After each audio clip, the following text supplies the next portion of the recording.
ಎಲ್ಲರಿಗೂ ನಮಸ್ಕಾರ. Banking law and operations lecture series 1ಗೆ ತಮ್ಮೆಲ್ಲರಿಗೂ ಸ್ವಾಗತ.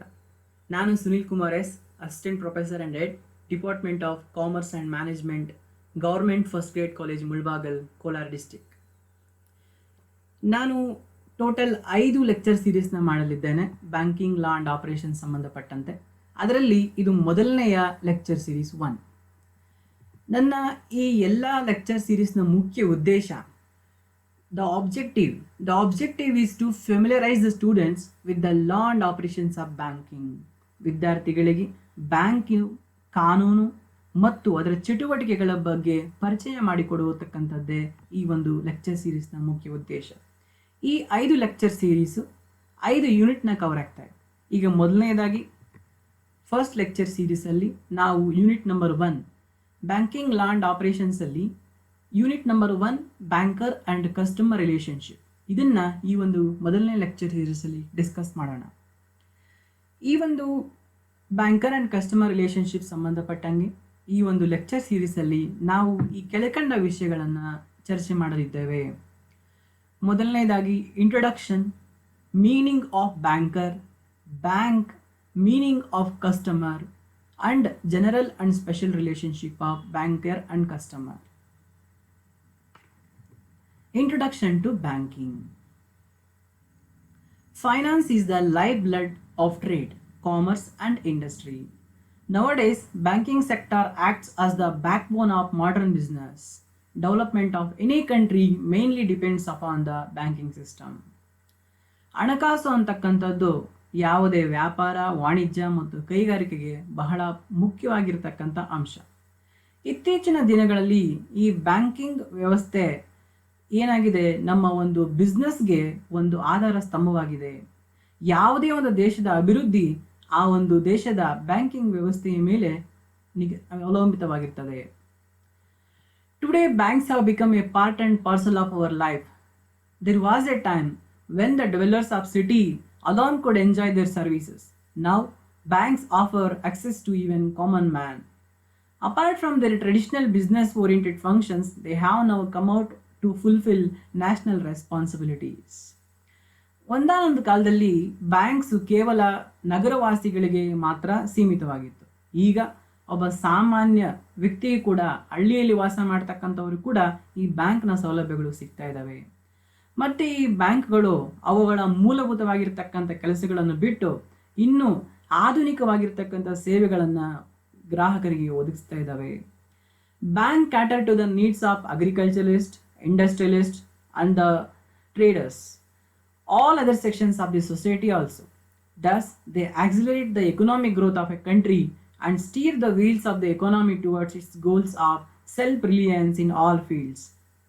ಈ ಬ್ಯಾಂಕ್ಗಳು ಏನು ಮಾಡ್ತದಪ್ಪ ಅಂತಂದರೆ, ಕೃಷಿಗೆ, ಕೈಗಾರಿಕೆಗಳಿಗೆ, ವ್ಯಾಪಾರಿಗಳಿಗೆ ಮತ್ತು ಸಮಾಜದ ಎಲ್ಲ ವಿಭಾಗದವರಿಗೆ ಏನು ಒಂದು ಫೈನಾನ್ಸ್, ಹಣಕಾಸನ್ನು ಒದಗಿಸ್ತಕ್ಕಂಥ ಕೆಲಸವನ್ನು ಮಾಡ್ತಾ ಇದ್ದಾವೆ. ಈ ಮೂಲಕ ನಮ್ಮ ದೇಶದ ಆರ್ಥಿಕ ಅಭಿವೃದ್ಧಿಯನ್ನು ಹೆಚ್ಚು ಮಾಡ್ತಕ್ಕಂಥದ್ರಲ್ಲಿ ಇವುಗಳು ಸಹಾಯ ಬಹಳಷ್ಟಿದೆ. ಮತ್ತು ಎಲ್ಲ ಒಂದು ಫೀಲ್ಡ್ಸಲ್ಲಿ ಕೂಡ ಸೆಲ್ಫ್ ರಿಲಿಯನ್ಸ್, ಸ್ವಾವಲಂಬನೆ ಅವನು ಸಾಧಿಸ್ತಕ್ಕಂಥದ್ದು, ಬೇರೆ ಯಾರ ಮೇಲೆ ಅವಲಂಬಿತವಾಗದಿರ ಅವರೇ ಸ್ವಂತ ಸ್ವಾವಲಂಬನೆಯನ್ನು ಸಾಧಿಸ್ತಕ್ಕಂಥ ಕೆಲಸಗಳು ಕೂಡ ಮಾಡ್ತಾ ಇದ್ದಾವೆ. It naturally arouses our interest in knowing more about the bank and various activities connected with it. ಇಷ್ಟೆಲ್ಲ ಬಹಳ ಅನುಕೂಲವಾಗಿರ್ತಕ್ಕಂತಹ ಬ್ಯಾಂಕಿಂಗ್ ವ್ಯವಸ್ಥೆಯ ಬಗ್ಗೆ ಇನ್ನಷ್ಟು ಮತ್ತಷ್ಟು ತಿಳ್ಕೊಳ್ತಕ್ಕಂತಹ ಕುತೂಹಲ ನಮ್ಮೆಲ್ಲರಿಗೂ ಕೂಡ ಇರತಕ್ಕಂಥದ್ದು ಸಹಜ. ನಾವು ಈ ಒಂದು ಲೆಕ್ಚರ್ ಸೀರೀಸ್ ಮತ್ತು ಮುಂದೆ ಬರತಕ್ಕಂಥ ಇನ್ನು 4 ಲೆಕ್ಚರ್ ಸೀರೀಸಲ್ಲಿ ಬ್ಯಾಂಕಿನ ವ್ಯವಸ್ಥೆ ಮತ್ತು ಅದರ ಸಂಬಂಧಪಟ್ಟಂತಹ ಈ ವ್ಯಕ್ತಿಗಳು ಮತ್ತು ಅದರ ಚಟುವಟಿಕೆಗಳ ಬಗ್ಗೆ ನಾವು ಸಮಗ್ರವಾಗಿ ತಿಳಿದುಕೊಳ್ಳೋಣ. Since the banking activities were started in different periods in different countries, there is no unanimous view regarding the origin of the word bank. ಇಲ್ಲಿ ಏನಾಗಿದೆಪ್ಪ ಅಂತಂದರೆ, ಪ್ರಪಂಚದ ಅನೇಕ ಮೂಲೆಗಳಲ್ಲಿ ಈ ಬ್ಯಾಂಕಿಂಗ್ ಚಟುವಟಿಕೆಗಳು ವಿವಿಧ ಕಾಲಗಳಲ್ಲಿ ಮೂಡಿ ಬಂದಿದ್ದಾವೆ. ಆದ್ದರಿಂದ ಈ ಬ್ಯಾಂಕ್ ಅನ್ನೋ ಪದ ಎಲ್ಲಿಂದ ಶುರುವಾಯಿತು, ಎಲ್ಲಿಂದ ಇದು ಬಂತು ಅನ್ನೋದು ನಮಗೆ ಒಂದು ಏಕಾಭಿಪ್ರಾಯ ಇಲ್ಲ. ಆದರೂ ಕೆಲವು ಅಭಿಪ್ರಾಯಗಳು ಈ ರೀತಿ ಇದ್ದಾವೆ. The word bank is said to have derived from the Italian word banco, which means bench. In fact, early Jews in Lombardy transacted their banking business by sitting on benches. ಇಲ್ಲಿ ಏನು ಹೇಳ್ತಾರೆ ಅಂತಂದರೆ, ಇವ್ರು ಹೇಳ್ತಕ್ಕಂಥದ್ದು ಯಾವ ರೀತಿ ಇದೆ ಅಂದರೆ ನೋಡಿ, ಈ ಬ್ಯಾಂಕ್ ಅಂತಕ್ಕಂಥದ್ದು ಇಟಾಲಿಯನ್ ಪದ, ಬ್ಯಾಂಕ್ ಅಂತಕ್ಕಂಥದ್ದು ಇಟಾಲಿಯನ್ ಪದ ಬ್ಯಾಂಕೋ ಎನ್ನುವುದರಿಂದ ಬಂದಿದೆ. ಬ್ಯಾಂಕೋ ಎಂದರೆ ಇಟಲಿಯಲ್ಲಿ ಬೆಂಚ್ ಎನ್ನುವುದು ಇದರ ಅರ್ಥ. ಏನಪ್ಪ ಇದಕ್ಕೆ ಕಾರಣ ಅಂದರೆ, ಲ್ಯಾಂಬರ್ಡಿಯಲ್ಲಿ ಏನಾಗ್ತಾ ಇತ್ತು, ಈ banking business by sitting on the benches, ಪುರಾತನ ಕಾಲದಲ್ಲಿ ಬೆಂಚಿನ ಮೇಲೆ ಕುತ್ಕೊಂಡು ಆಯ್ತಾ ಈ ಬ್ಯಾಂಕಿಂಗ್ ಬಿಸ್ನೆಸ್ ನಡೆಸ್ತಾ ಇದ್ರು. In olden days European money lenders or money changers use to display coins of different countries in big on benches or tables for the purpose of lending or exchanging. ಯುರೋಪಲ್ಲಿ ಕೂಡ table ಹಾಕೊಂಡ್ಬಿಟ್ಟು ಅದ್ರ ಮೇಲೆ ಎಲ್ಲ ಕಾಯಿನ್ಸ್ನ ಇಟ್ಬಿಟ್ಟು ಅದನ್ನ ಯಾರಾದರೂ ಬೇಕಾದವ್ರಿಗೆ ಸಾಲವಾಗಿ ಕೊಡ್ತಾ ಇದ್ರು ಅಥವಾ ಎಕ್ಸ್ಚೇಂಜ್ ಮಾಡ್ಕೊಳ್ತಕ್ಕಂಥ ಕೆಲಸ ನಡೀತಾ ಇತ್ತು. ಸೊ ಹಂಗಾಗಿ ಇಟಲಿಯಲ್ಲಿ ಬ್ಯಾಂಕು ಅಂದರೆ ಬೆಂಚು, ಮತ್ತು ಇವರು ಬೆಂಚನ್ನ ತೆಗೆದುಕೊಂಡು ಬ್ಯಾಂಕಿಂಗ್ ಬಿಸ್ನೆಸ್ನ ಅದ್ರ ಮೇಲೆ ಮಾಡ್ತಿದ್ರಿಂದ ಮೋಸ್ಟ್ಲಿ ಅದರಿಂದನೇ ಬಂದಿರ್ಬೋದು, ಬ್ಯಾಂಕೋ ಏನೋ ಪದದಿಂದ ಬಂದಿರ್ಬೋದು ಅಂತ ಕೂಡ ಇಲ್ಲಿದೆ. When their business failed the benches were broken and hence the word bankrupt came into vogue. ಮತ್ತು ಅವ್ರ ಬಿಸ್ನೆಸ್ಸು ಏನು ಅವ್ರ ಬಿಸ್ನೆಸ್ ಮುಗೀತು, ಆವಾಗ ಆ ಬೆಂಚಸ್ನ ನಾವು ಬಳಕೆ ಮಾಡಲಿಲ್ಲ, ಆವಾಗ ಬ್ಯಾಂಕ್ರಫ್ಟ್ ಅಂತ ಒಂದು ಪದ ಬಳಕೆಗೆ ಬಂದಿರ್ಬೋದು. ಈ ರೀತಿ ಎಲ್ಲ ನಾವು ಊಹೆಗಳಿದ್ದಾವೆ. ಆದರೆ ಇಲ್ಲಿ ನೋಡಿ, ಇಲ್ಲಿ ಒಂದು ಹೊಸ ವಿಷಯ. Macleod in his book theory and practice of banking has expressed a different view. According to him the money changers were never called banchieri in the middle ages. So this derivation may be mere conjecture. ಮ್ಯಾಕ್ಲಾಯ್ಡ್ ಏನೋ ಒಂದು book ಬರೆದಿದ್ದಾನೆ, ಆ ಒಂದು ಮಧ್ಯಕಾಲ ಯುಗದಲ್ಲೇ ಒಂದು ಪುಸ್ತಕವನ್ನು ಬರೆದಿದ್ದಾನೆ, theory and practice of banking ಅಂತ. ಅದರಲ್ಲಿ ಅವನು ಹೇಳ್ತಾನೆ, ಆ ಒಂದು ಕಾಲದಲ್ಲಿ ಯಾರು ಕೂಡ ಬ್ಯಾಂಕ್ ಬಿಸ್ನೆಸ್ ಮಾಡ್ತಾ ಇದ್ದವ್ರನ್ನ ಬೆಂಚೇರಿ ಅಂತೇನು ಕರೀತಿರ್ಲಿಲ್ಲ. ಹಂಗಾಗಿ ಈ ಬ್ಯಾಂಕ್ ಅನ್ನೋ ಪದ ಇಟಾಲಿಯನ್ ಪದ ಬ್ಯಾಂಕೋ ಇಂದ ಬಂದಿದೆ, ಅದರ ಅರ್ಥ ಬೆಂಚ್ ಅಂತ ಅನ್ನೋದೆಲ್ಲ ಕೂಡ ಒಂದು ಅನುಮಾನಾಸ್ಪದ ಅಂತ ಇವನು ಹೇಳ್ತಾನೆ. ಇನ್ನೊಂದು ವ್ಯೂ ಇದೆ. ಈಗ ಮೊದಲನೇ ವ್ಯೂ ಏನು, ಬ್ಯಾಂಕ್ ಅನ್ನೋ ಪದ ಇಟಾಲಿಯನ್ ಪದ ಬ್ಯಾಂಕೋ ಎನ್ನುವುದರಿಂದ ಬಂದಿದೆ. ಬ್ಯಾಂಕೋ ಎಂದರೆ ಬೆಂಚು. ಆಗಿನ ಕಾಲದಲ್ಲಿ ಬೆಂಚ್ಗಳ ಮೇಲೆ bank business money lending and exchanging ಮಾಡ್ತಾ ಇದ್ರಿಂದ ಅದರಿಂದ ಬಂದಿರ್ಬೋದು. ಮತ್ತು ಆ ಬೆಂಚಸ್ಸು ಮುರಿದು ಬಿದ್ದಾಗ, ಬ್ಯಾಂಕಿಂಗ್ ಬಿಸ್ನೆಸ್ ಫೇಲ್ ಆದಾಗ ಬ್ಯಾಂಕ್ರಪ್ಟ್ ಅನ್ನೋ ಪದ ಕೂಡ ಬೆಳಗ್ಗೆ ಬಂದಿರ್ಬೋದು ಅನ್ನೋಂತಕ್ಕಂಥ ಎಲ್ಲ ವಿಚಾರಗಳು ಕೂಡ ಒಂದು ಅನುಮಾನಾಸ್ಪದ. ಯಾಕಂದರೆ ಮ್ಯಾಕ್ಲಾಯ್ಡ್ ಪುಸ್ತಕದಲ್ಲಿ ಲಾ ಆ್ಯಂಡ್ ಪ್ರಾಕ್ಟೀಸಸ್ ಆಫ್ ಬ್ಯಾಂಕಿಂಗಲ್ಲಿ ಅವನು ಯಾವುದೇ ಒಂದು ಪದಗಳನ್ನು ಮಧ್ಯಕಾಲ ಯುಗದಲ್ಲಿ ಬರೆದಿದ್ರು ಕೂಡ ಅವನದರಲ್ಲಿ ಸೇರಿಸಿಲ್ಲ. ಈಗ ಇನ್ನೊಂದು ವ್ಯೂ ನೋಡೋಣ. Another common held view is that the word bank might be originated from the German word back, which means giant stock fund. Of course, a bank essentially deals with funds. In due course, it was Italianized into banco, Frenchnized into banque, and finally Anglicized into bank. This view is most prevalent even today. ಇನ್ನೊಂದು view ಅಲ್ಲಿ ಏನು ಹೇಳ್ತಾ ಇದ್ದಾರೆ ಅಂದರೆ, ಈ bank ಅನ್ನೋ ಪದ German ಪದದಿಂದ ಬಂದಿರ್ಬೋದು, ಜರ್ಮನ್ನ ಬ್ಯಾಕ್ ಅನ್ನೋ ಪದದಿಂದ ಬಂದಿರ್ಬೋದು. ಜರ್ಮನಲ್ಲಿ ಬ್ಯಾಕ್ ಅಂತಂದರೆ ಜಾಯಿಂಟ್ ಸ್ಟಾಕ್ ಫಂಡ್ಸ್ ಅಂತ. ಹೌದು, ಬ್ಯಾಂಕ್ ಫಂಡ್ಸಿಂದ ಡೀಲ್ ಮಾಡ್ತಾ ಇರೋದ್ರಿಂದ ಇದನ್ನು ನಾವು ಒಪ್ಪಬಹುದು. ಜರ್ಮನ್ ಪದ ಬ್ಯಾಕಿಂದ ಬಂದಿದೆ. ಬ್ಯಾಕ್ ಅಂದರೆ ಜಾಯಿಂಟ್ ಸ್ಟಾಕ್ ಫಂಡ್ಸ್, ಕೂಡು ಬಂಡವಾಳ ಅಂತ ಹೇಳ್ಬಿಟ್ಟು. ಸೊ ಬ್ಯಾಂಕು ಒಂದು ಫಂಡ್ಸ್ನೇ ಏನೋ ಒಂದು ಬಂಡವಾಳವನ್ನೇ ಅದರ ಒಂದು ಮೂಲ ಉದ್ದೇಶ ಏನು, ಆ ಬಂಡವಾಳವನ್ನು ಕಲೆಕ್ಟ್ ಮಾಡ್ತಕ್ಕಂಥದ್ದು, ಫಂಡ್ಸ್ನ ಕಲೆಕ್ಟ್ ಮಾಡ್ತಕ್ಕಂಥದ್ದು, ಬೇರೆಯವ್ರಿಗೆ ಕೊಡ್ತಕ್ಕಂಥದ್ದು. ಈ ರೀತಿ ಆಗಿರೋದ್ರಿಂದ ಇನ್ ಡ್ಯೂ ಕೋರ್ಸ್ ಆಮೇಲೆ ಕಾಲಾಂತರದಲ್ಲಿ ಈ ಒಂದು ಬ್ಯಾಕ್ ಅನ್ನೋ ಪದ ಬ್ಯಾಂಕೋ ಎಂದು ಇಟಲಿಯಲ್ಲಿ, ಮತ್ತು ಬ್ಯಾಂಕ್ಯೋ ಎಂದು ಫ್ರೆಂಚಲ್ಲಿ, ಮತ್ತು ಇಂಗ್ಲೀಷ್ನಲ್ಲಿ ಬ್ಯಾಂಕ್ ಎಂದು ಬದಲಾಗಿರಬಹುದು ಅಂತ ಕೆಲವರು ಊಹೆಗಳಿದ್ದಾವೆ. ಇದು ಇವತ್ತಿಗೂ ಕೂಡ ಪ್ರಚಲಿತವಾಗಿರ್ತಕ್ಕಂತಹ, ಎಲ್ಲರೂ ಕೂಡ ಬಹುತೇಕರು ಒಪ್ಪಿರ್ತಕ್ಕಂತಹ ಒಂದು ದೃಷ್ಟಿ ಇದು. Next, people earn money to meet their day to day expenses on food, clothing, education of children, having etcetera. They also need money to meet future expenses on marriage, higher education of children, housing, building, and social functions. These are heavy expenses which can be met if some money is saved out of the present income. With this practice, saving were available for use whenever needed, but it is also involved the risk of loss by theft, robbery, and other accidents. ಸಾಮಾನ್ಯವಾಗಿ ಜನಗಳು ಏನಕ್ಕೆ ಸಂಪಾದನೆ ಮಾಡ್ತಾರೆ? ಅವರ ದಿನನಿತ್ಯದ ಆಹಾರ, ಬಟ್ಟೆ, ಊಟ, ವಸತಿ ಇವುಗಳನ್ನ ಪೂರೈಸೋಕ್ಕೋಸ್ಕರ. ಮತ್ತು ಮುಂದೆ ಆ ದಿನನಿತ್ಯದ ಒಂದು ಏನು ಒಂದು ಖರ್ಚಿಗೆ ಬರ್ತವೆ ಅಷ್ಟೇ ಅಲ್ಲದೆ ಭವಿಷ್ಯದಲ್ಲಿ ಬರ್ತಕ್ಕಂತಹ ಮದುವೆ, ಉನ್ನತ ವಿದ್ಯಾಭ್ಯಾಸ ಆಗಿರ್ಬೋದು, ಮನೆ ಕಟ್ಟೋದಾಗಿರ್ಬೋದು, ಮೊದಲಾದಂತಹ ವಿಚಾರಗಳಿಗೋಸ್ಕರ ಅವರು ದುಡ್ಡನ್ನ ಸೇವ್ ಕೂಡ ಮಾಡಬೇಕು, ಉಳಿಸಬೇಕು. ಈ ದುಡ್ಡನ್ನ ಉಳಿಸಬೇಕು ಎನ್ನುವ ಒಂದು ಪ್ರಶ್ನೆ ಬಂದಾಗ ಎಲ್ಲಿ ಉಳಿಸುವುದು ಎನ್ನುವುದು ಇನ್ನೊಂದು ಪ್ರಶ್ನೆ ಬರ್ತದೆ. ಸೊ ಆಗ ಜನ ಏನು ಮಾಡಿದ್ರು, ಈಗ ನಾವು ಉಳಿಸ್ತೀವಿ, ಇದನ್ನು ಯಾರಾದರೂ ಕಳ್ಳರು ತಗೊಂಡ್ಕೊಂಡು ಹೋಗ್ಬೋದು, ಅಥವಾ ಆಕ್ಸಿಡೆಂಟ್ಸ್ ಆಗ್ಬೋದು, ದರೋಡೆ ಕಳ್ಳರು ಕೊಂಡೊಯ್ಬೋದು, ಇದಕ್ಕೇನಾದ್ರೂ ಒಂದು ಉಪಾಯ ಮಾಡೋಣ ಅಂತ ಯೋಚನೆ ಮಾಡ್ತಾ ಇದ್ದಾಗ ಆಗ ಬಂದಂತಹ ಒಂದು ವಿಚಾರವೇ ಈ bank. Thus people were in need of a place where money could be saved safely and would be available when required. Banks are such places where people can deposit their savings with the assurance that they will be able to withdraw money from the deposits whenever required.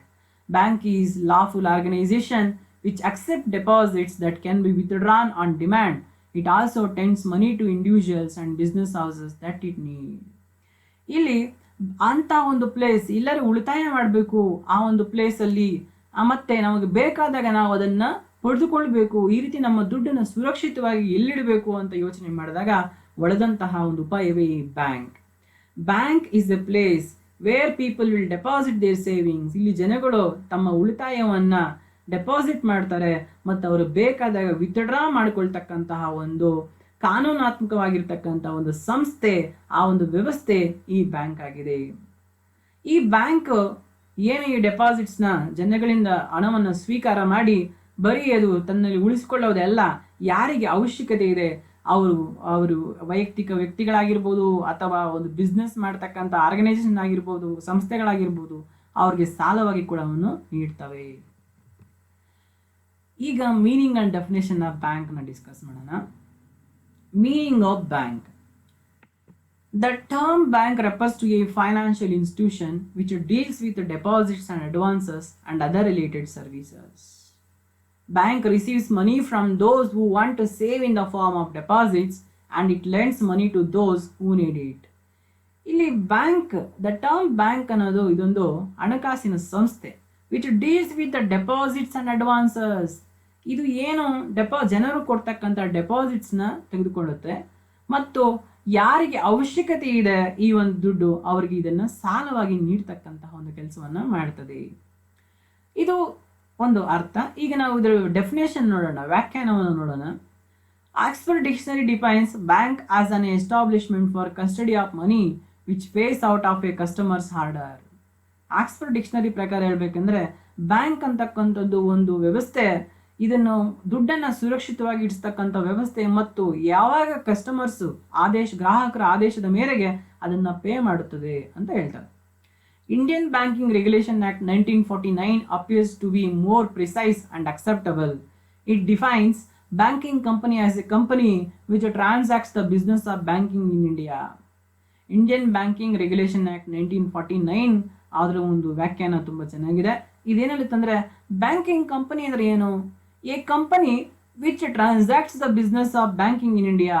Bharat ದೇಶದಲ್ಲಿ banking ಚಟುವಟಿಕೆಗಳನ್ನು ಮಾಡ್ತಕ್ಕಂಥ ಕಂಪನಿಗೆ banking company ಎಂದು ಕರೆಯುತ್ತೇವೆ. ಹಾಗಾದರೆ banking ಎಂದರೇನು?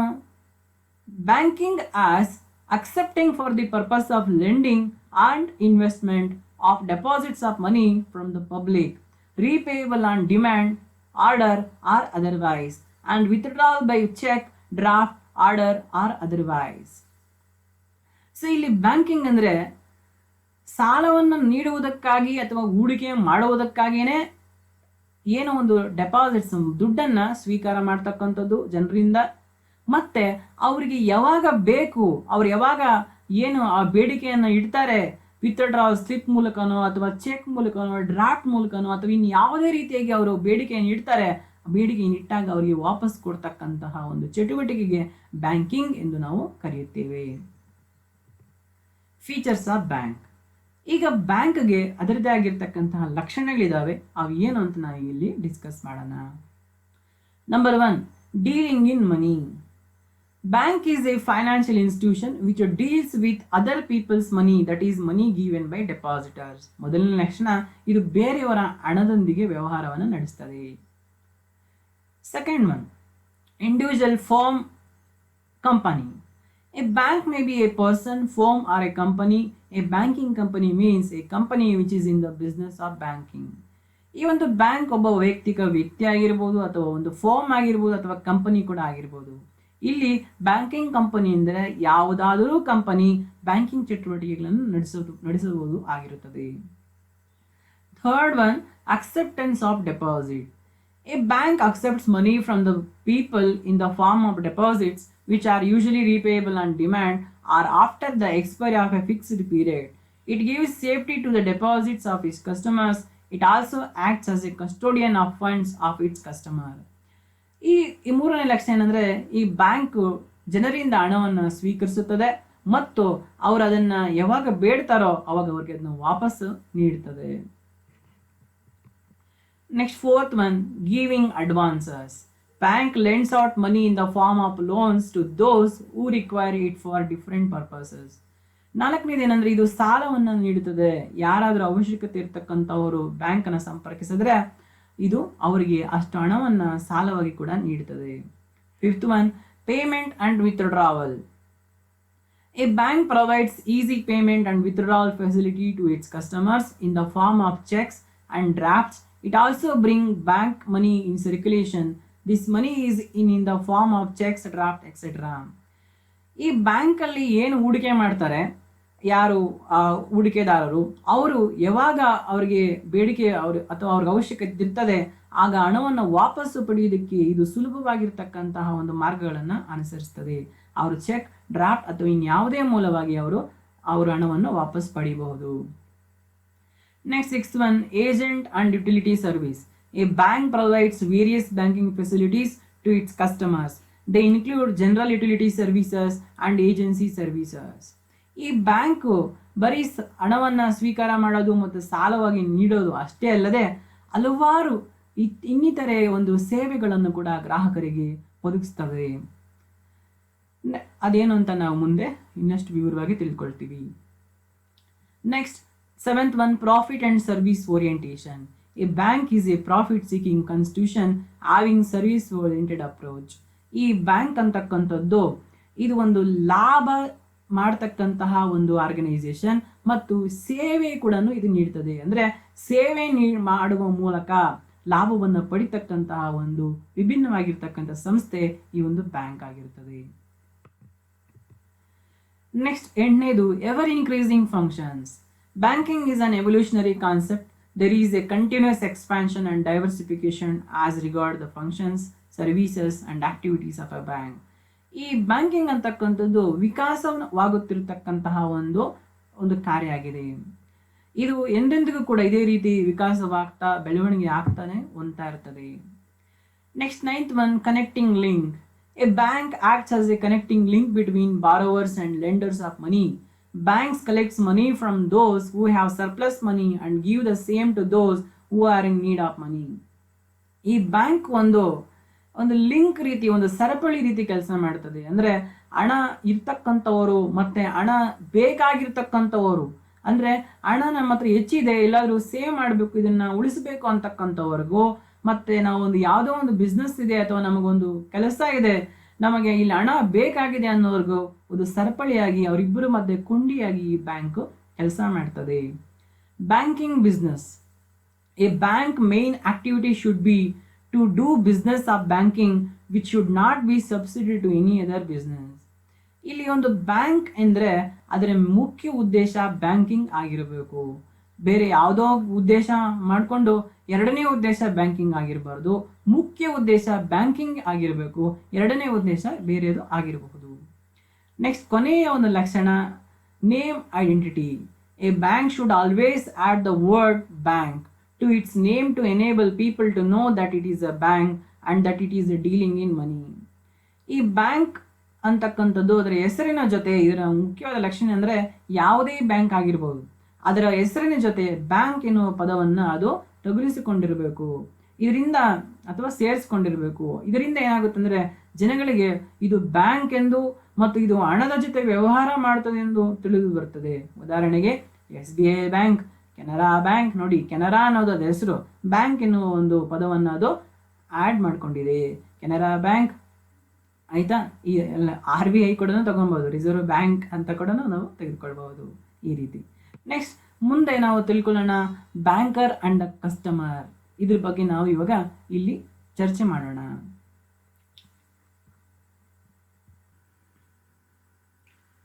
Banker and the customer. ಈಗ ನಾವು ಬ್ಯಾಂಕರ್ ಅಂದರೆ ಯಾರು, ಕಸ್ಟಮರ್ ಅಂದರೆ ಯಾರು, ಇದನ್ನು ನಾವು ಈಗ ಚರ್ಚೆ ಮಾಡೋಣ. Banker is a person doing the banking business is called banker. ತುಂಬ ಸರಳವಾಗಿ ಯಾರು ಬ್ಯಾಂಕಿಂಗ್ ಬಿಸ್ನೆಸ್ಸನ್ನು ಮಾಡ್ತಾರೋ ಅವರನ್ನು ಬ್ಯಾಂಕರ್ ಎಂದು ನಾವು ಕರೀಬೋದು. ಈ must perform following essential functions such as receiving deposits of various kinds, lending money are creating credit, issuing cheques, honouring cheques and collecting cheques. ಅಂದರೆ ಈಗ ನಾವು ತಿಳ್ಕೊಂಡಂಗೆ ಯಾರು ಬ್ಯಾಂಕಿಂಗ್ ಕೆಲಸವನ್ನು ಮಾಡ್ತಾರೆ ಅವರೆಲ್ಲರನ್ನ ನಾವು ಬ್ಯಾಂಕರ್ ಅಂತ ಹೇಳ್ಬಿಟ್ಟು ಕರೀಬೋದು. ಅವರು ಈ ಒಂದು ಕೆಳಕಂಡ ಕೆಲಸಗಳನ್ನು ಮಾಡ್ತಿರ್ತಾರೆ. ಏನು, ಜನರಿಂದ ಹಣವನ್ನು ಸ್ವೀಕರಿಸ್ತಕ್ಕಂಥದ್ದು, ಮತ್ತು ಸಾಲವನ್ನು ನೀಡ್ತಕ್ಕಂಥದ್ದು, ಮತ್ತು ಸಾಲವನ್ನು ಸೃಷ್ಟಿ ಮಾಡ್ತಕ್ಕಂಥದ್ದು, ಚೆಕ್ಸ್ನ ಇಶ್ಯೂ ಮಾಡ್ತಕ್ಕಂಥದ್ದು, ಮತ್ತು ಚೆಕ್ಸನ್ನು ಸ್ವೀಕಾರ ಮಾಡ್ತಕ್ಕಂಥದ್ದು, ಈ ಒಂದೆಲ್ಲ ಕೆಲಸಗಳನ್ನು ಅವರು ಮಾಡ್ತಾರೆ. ಇದರ ಬಗ್ಗೆ ವ್ಯಾಖ್ಯಾನವನ್ನು ತಿಳ್ಕೊಳ್ಬೇಕಂದ್ರೆ, according to doctor H.C. Hart, a banker or a bank is a person or company carrying on the business of receiving money and collecting drafts for customers, subject to the obligation of honoring checks drawn upon them from time to time by customers. ಇಲ್ಲಿ according to doctor H.C. ಅವರು ಏನು ಹೇಳ್ತಾರೆ ಅಂದರೆ, banker is a person, bank ಒಬ್ಬ ವ್ಯಕ್ತಿ, who is doing a business of receiving money and collecting drafts from the public and lending to them. So ಯಾರು ಹಣವನ್ನು ಸ್ವೀಕಾರ ಮಾಡ್ತಾರೆ ಮತ್ತು ಅದರ ಅವಶ್ಯಕತೆ ಯಾರಿಗಿದೆ ಅದನ್ನು ನೀಡ್ತಾರೆ, ಈ ಒಂದು ಬ್ಯಾಂಕಿಂಗ್ ಬಿಸ್ನೆಸ್ನ ಮಾಡ್ತಕ್ಕಂಥವ್ರನ್ನ ಬ್ಯಾಂಕರ್ ಎಂದು ಕರೀಬೋದು ಅಂತ ಹೇಳ್ಬಿಟ್ಟು ಡಾಕ್ಟರ್ H.C. Hart ಅವರು ಅಭಿಪ್ರಾಯವನ್ನು ಪಡ್ತಾರೆ.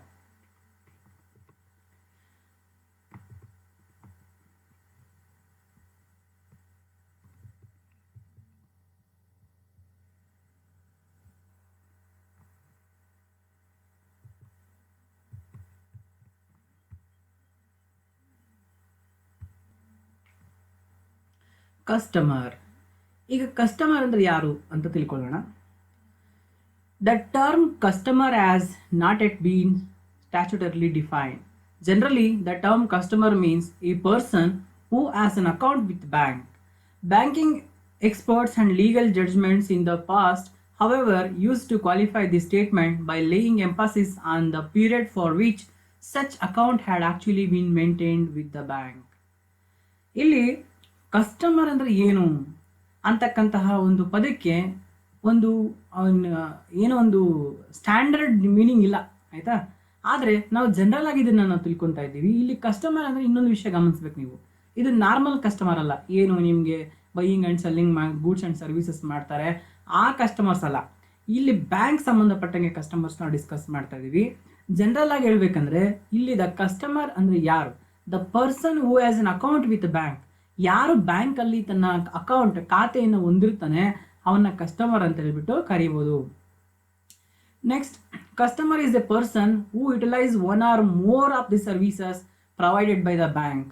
Through customer the bank gets opportunity to make earnings and banker provide services. So ಇಲ್ಲಿ ಕಸ್ಟಮರ್ ಅಂತಂದರೆ ಬ್ಯಾಂಕ್ ಸಂಬಂಧಪಟ್ಟಂಗೆ is the person who has an account with bank, ಮತ್ತು ಬ್ಯಾಂಕಲ್ಲಿ ಅಕೌಂಟ್ ಅಥವಾ ಖಾತೆಯನ್ನು ಹೊಂದಿರಬೇಕು ಮತ್ತು ಇವನು ಬ್ಯಾಂಕ್ನ ಒಂದು ಸೇವೆಗಳನ್ನು ಬಳಸ್ತಾ ಇರಬೇಕು. A person can become a customer if he opens any type of account, fixed, current or saving with a bank. Such account may be frequently operated or not. The transaction between banker and customer should be a banking nature. ಇಲ್ಲಿ ಅವಾಗಲೇ ಹೇಳ್ದಂಗೆ ಒಬ್ಬ banker ಅಲ್ಲಿ ಜೊತೆ ಅಥವಾ ಒಬ್ಬ customer ಏನು ಮಾಡಿರಬೇಕು, ಬ್ಯಾಂಕಲ್ಲಿ ಒಂದು ಅಕೌಂಟ್ ಹೊಂದಿರಬೇಕು. ಅದು ಫಿಕ್ಸ್ಡ್ ಡೆಪಾಸಿಟ್ ಆಗಿರ್ಬೋದು, ಕರೆಂಟ್ ಅಕೌಂಟ್ ಆಗಿರ್ಬೋದು, ಸೇವಿಂಗ್ಸ್ ಡೆಪಾಸಿಟ್ ಅಕೌಂಟ್ ಆಗಿರ್ಬೋದು, ರೆಕರಿಂಗ್ ಡೆಪಾಸಿಟ್ ಅಕೌಂಟ್ ಆಗಿರ್ಬೋದು, ಯಾವುದೇ ರೀತಿಯಾಗಿರ್ತಕ್ಕಂಥ ಒಂದು ಅಕೌಂಟ್ ಹೊಂದಿರಬೇಕು. ಮತ್ತು ಫ್ರೀಕ್ವೆಂಟಾಗಿ ಏನು ಟ್ರಾನ್ಸಾಕ್ಷನ್ಸ್ ಮಾಡ್ತಾ ಇರಬೇಕು ಪದೇ ಪದೇ ಅಂತ ಏನಿಲ್ಲ, ಅವನ ಅಕೌಂಟ್ ಹೊಂದಿದ್ರೆ ಸಾಕು. ಮತ್ತು one cannot be called A customer if the transaction is of casual nature even of it's continuously done. ಅಂದರೆ ಬ್ಯಾಂಕಲ್ಲಿ ಅಕೌಂಟ್ ಇಲ್ಲದೆ ಬೇರೆ ಕ್ಯಾಶುಯಲ್ ಆಗಿ ಅವನೇನಾದರೂ ಬೇರೆ ಯಾವುದಾದ್ರೂ ರೀತಿಯಲ್ಲಿ ಅವನು ಟ್ರಾನ್ಸಾಕ್ಷನ್ಸ್ ಮಾಡ್ತಿದ್ರು ಕೂಡ ಅವನ ಕಸ್ಟಮರ್ ಅನ್ನೋಕ್ಕೆ ಆಗೋದಿಲ್ಲ. ಅಂದರೆ ಒಬ್ಬ ಕಸ್ಟಮರ್ ಬ್ಯಾಂಕಲ್ಲಿ ಅಕೌಂಟನ್ನು ಹೊಂದಿದ್ದು ಅವನು ಪದೇ ಪದೇ ಟ್ರಾನ್ಸಾಕ್ಷನ್ಸ್ ಮಾಡಿಲ್ಲ ಅಂದರೂ ಕೂಡ ಅವನು ಕಸ್ಟಮರೇ. ಆದರೆ ಯಾರಾದರೂ ಒಬ್ಬ ವ್ಯಕ್ತಿ ಬ್ಯಾಂಕಲ್ಲಿ ಅಕೌಂಟ್ ಇಲ್ಲದೆ ಬೇರೆ ಕ್ಯಾಶುಯಲ್ ಆಗಿರ್ತಕ್ಕಂಥ ಟ್ರಾನ್ಸಾಕ್ಷನ್ಸ್ನ ಪದೇ ಪದೇ ಮಾಡ್ತಾ ಇದ್ರು ಕೂಡ ಅವನನ್ನು ಕಸ್ಟಮರ್ ಅಂತ ಕರೆಯೋಕ್ಕೆ ಬರೋದಿಲ್ಲ. ಏನು ಕ್ಯಾಶುಯಲ್ ಟ್ರಾನ್ಸಾಕ್ಷನ್ಸ್ ನಾವು ಯಾವುವು ನೋಡೋಣ. Casual transactions. Several transactions are carried on by a person with the banker without opening account. ಬ್ಯಾಂಕಲ್ಲಿ ಓಪನ್ ಅಕೌಂಟ್ ಮಾಡಿದಿರೋ ಯಾವುದಾದ್ರು ಟ್ರಾನ್ಸಾಕ್ಷನ್ಸ್ ಮಾಡಿದ್ರೆ ಅವುಗಳನ್ನ ಕ್ಯಾಶುಯಲ್ ಟ್ರಾನ್ಸಾಕ್ಷನ್ಸ್ ಅಂತ ಹೇಳ್ಬಿಟ್ಟು ಕರೀತಾರೆ.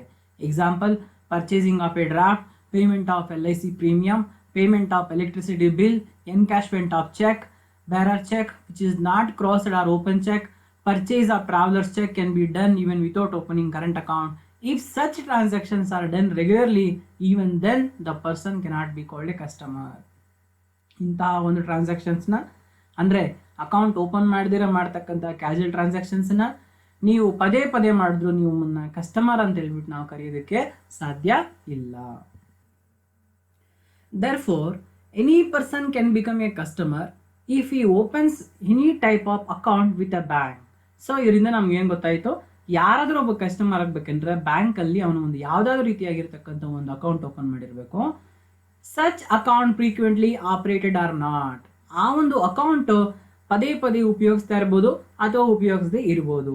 The transaction of a banker customer should B in banking in nature.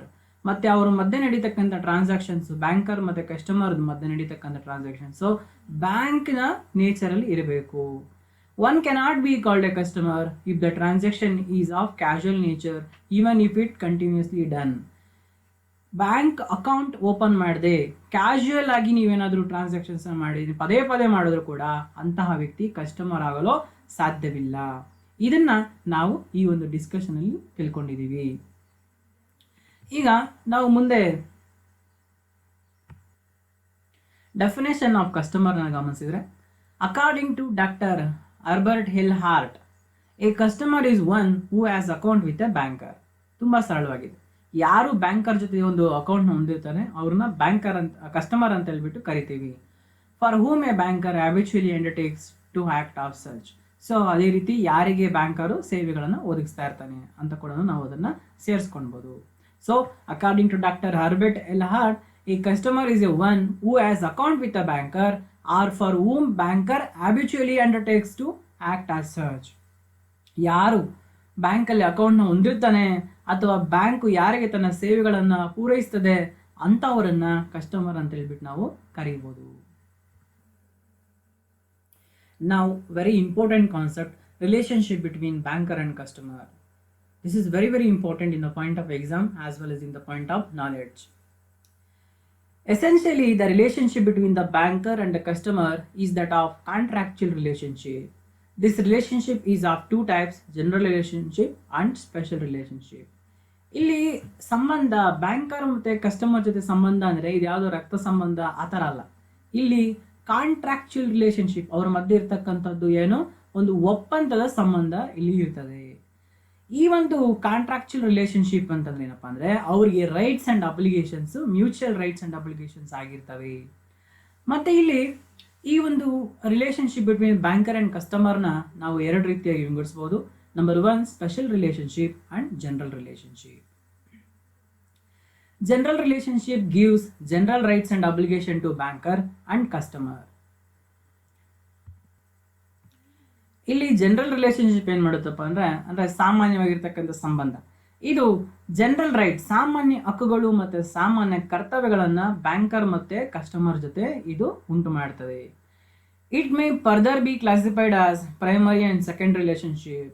ಈ ಒಂದು ಜನರಲ್ ರಿಲೇಷನ್ಶಿಪ್ನ ನಾವು ಮತ್ತೆ primary relationship and second relationship ಆಯಿತಾ, ಪ್ರಾಥಮಿಕವಾದ ಸಂಬಂಧ ಮತ್ತು ದ್ವಿತೀಯವಾಗಿರ್ತಕ್ಕಂಥ ಸಂಬಂಧ ಅಂತ ಹೇಳ್ಬಿಟ್ಟು ನಾವು ಇದನ್ನು ವಿಂಗಡಿಸ್ಬೋದು. Primary general relationship is in the form of debtor, which arises out of a contract between the banker and customer. Banker is neither a bailee nor a trustee or an agent but only a debtor. Thus, The fundamental relationship is that of debtor and creditor. Sometimes the banker discharges agency functions like collection of bills, checks, etc. Acts as a bailey. ಇಲ್ಲಿ ನೀವು ಗಮನಿಸ್ತಾ ಇರ್ಬೋದು general relationship and ಏನೀಗ banker and customer ರಿಲೇಶನ್ಶಿಪ್ನ ಎರಡು ರೀತಿ ವಿಂಗಡಿಸ್ತಿದ್ದೀವಿ, general relationship and special relationship ಅಂತ. ಆ ಜನರಲ್ ರಿಲೇಶನ್ಶಿಪ್ ಏನು ಮಾಡುತ್ತೆ, ಜನರಲ್ ರೈಟ್ಸ್ ಆ್ಯಂಡ್ ಅಬ್ಲಿಗೇಷನ್ನ ಬ್ಯಾಂಕರ್ ಮತ್ತು ಕಸ್ಟಮರ್ಗೆ ಕೊಡ್ತದೆ. ಮತ್ತೆ ಈ ಒಂದು ಜನರಲ್ ರಿಲೇಶನ್ಶಿಪ್ನ ನಾವು ಮತ್ತೆ ಎರಡು ಭಾಗ ಮಾಡ್ಬೋದು, primary general relationship and secondary general relationship. Primary general relationship ಅಲ್ಲಿ ಏನು ಬರುತ್ತೆ, debtor and creditor relationship and creditor and debtor relationship ಬರುತ್ತೆ. ಮತ್ತೆ ಸೆಕೆಂಡರಿ ರಿಲೇಶನ್ಶಿಪ್ ಏನು ಬರುತ್ತಪ್ಪ ಅಂತಂದರೆ, ಬ್ಯಾಂಕರು ಬರೀ ಡೆಟಾರ್ ಅಂದರೆ ಏನು, ಅವನು ದುಡ್ಡನ್ನು ತೆಗೆದುಕೊತಾನೆ, ಐ ಮೀನ್ ಏನು ಪೀಪಲ್ ಅಕ್ಸೆಪ್ಟ್ ಮಾಡ್ತಕ್ಕಂಥ ಡೆಪಾಸಿಟ್ನ ಸ್ವೀಕಾರ ಮಾಡಿದಾಗ ಡೆಬಿಟ್ ಇಸ್ ದ ರಿಸೀವರ್, ಅವನೇನಾದ ಡೆಟಾರ್ ಆದ. ಅದೇ ರೀತಿ ಇವನು ಸಾಲವನ್ನು ಕೊಡ್ತಾನೆ, ಅವಾಗ credit is the giver, creditor ಆಗ್ತಾನೆ. ಅಂದರೆ ಡೆಟಾರ್ ಮತ್ತು ಕ್ರೆಡಿಟಾರ್ ಎರಡೇ ರಿಲೇಶನ್ಶಿಪ್ ಪ್ರೈಮರಿ ಆದರೆ, ಇವನು ಇನ್ನೂ ಬೇರೆ ಬೇರೆ ಕೆಲಸಗಳನ್ನು ಮಾಡ್ತಾನೆ. ಇವನು ಬೇಲಿ ಆಗ್ತಾನೆ, ಆ್ಯಂಡ್ ಟ್ರಸ್ಟಿ ಆಗ್ತಾನೆ, ಅಡ್ವೈಸರಿ ಆಗ್ತಾನೆ, ಇನ್ನೂ ಅನೇಕವಾಗಿರ್ತಕ್ಕಂಥ ಸೆಕೆಂಡ್ರಿ ಜಾಬ್ಸ್ ಕೂಡ ಇವನು ಮಾಡ್ತಾನೆ. ಅದನ್ನು ನಾವು ಸೆಕೆಂಡ್ರಿ ರಿಲೇಶನ್ಶಿಪ್ ಅಂತ ಹೇಳ್ಬಿಟ್ಟು ಡಿಸ್ಕಸ್ ಮಾಡ್ತೀವಿ. ಇದನ್ನು ಇನ್ನಷ್ಟು ವಿವರವಾಗಿ ತಿಳ್ಕೊಳ್ಳೋಣ.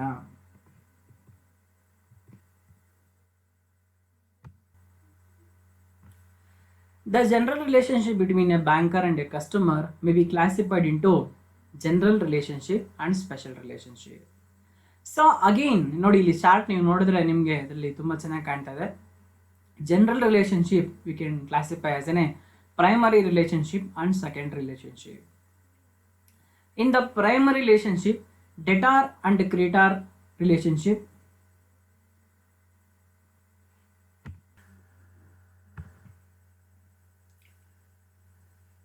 here the general relationship have been classified again two types: primary relationship and secondary relationship.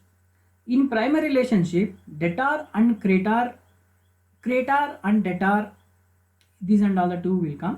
Next, in second relationship, agent and principal, trustee and beneficiary, pledgee and pledger, bailey and bailer, advisor and client. So ಇದಿಷ್ಟು ಕೂಡ general relationship ಬರುತ್ತೆ. ಮತ್ತೆ the special relationship, again we have been classified as in two types. One is rights of a banker and second one is a obligation of a banker. In rights of a banker, right to lien, right to set off, right to appropriate payments, right to charge interest, commission, incidental charges and commitment charges, right not to produce the books of accounts, right under garnishee order. In obligation of a banker, honor customer check, maintain secrecy of customer account, received checks and other instruments for collection, honor the checks of a customer across the counter and give reasonable notice before closing the customer account. ಇದಿಷ್ಟು ಕೂಡ relationship between banker and customers ಒಂದು chart. ನಾವು ಇದನ್ನು ಒಂದು brief ಆಗಿ discuss ಮಾಡೋಣ, one by one ಆಗಿ discuss ಮಾಡೋಣ. ಮೊದಲನೇದಾಗಿ debtor and creditor relationship. When a customer opens an account with a bank and deposits money in his account, banker becomes the debtor of the customer and the customer becomes the creditor. ಇಲ್ಲಿ ನೋಡಿ, ಎಲ್ಲರೂ ಗಮನಿಸ್ಬೋದು ನೀವು, ಯಾವಾಗ ಒಬ್ಬ customer ಬ್ಯಾಂಕಲ್ಲಿ ಅಕೌಂಟ್ನ open ಮಾಡಿ ಸ್ವಲ್ಪ ದುಡ್ಡನ್ನ ಡೆಪಾಸಿಟ್ ಮಾಡ್ತಾನೆ, ಅವಾಗ ಅವನೇನಾಗ್ತಾನೆ, ಅವನೇನಾಗ್ತಾನೆ ಕ್ರೆಡಿಟಾರ್ ಆಗ್ತಾನೆ, ಮತ್ತು ಬ್ಯಾಂಕು ಡೆಟಾರ್ ಆಗುತ್ತೆ. ಇಲ್ಲಿ ಡೆಟಾರ್ ಆ್ಯಂಡ್ ಕ್ರೆಡಿಟಾರ್ ರಿಲೇಶನ್ಶಿಪ್ ಅಂತು. ಯಾಕಂತಂದರೆ when bank is receiving money, debit is the receiver. So ಅವಾಗ ಏನಾಗುತ್ತೆ, ಬ್ಯಾಂಕ್ ರಿಸೀವ್ ಮಾಡ್ಕೊತಾರೆ, ಅದರಿಂದ ಡೆಟಾರ್ ಆಗುತ್ತೆ.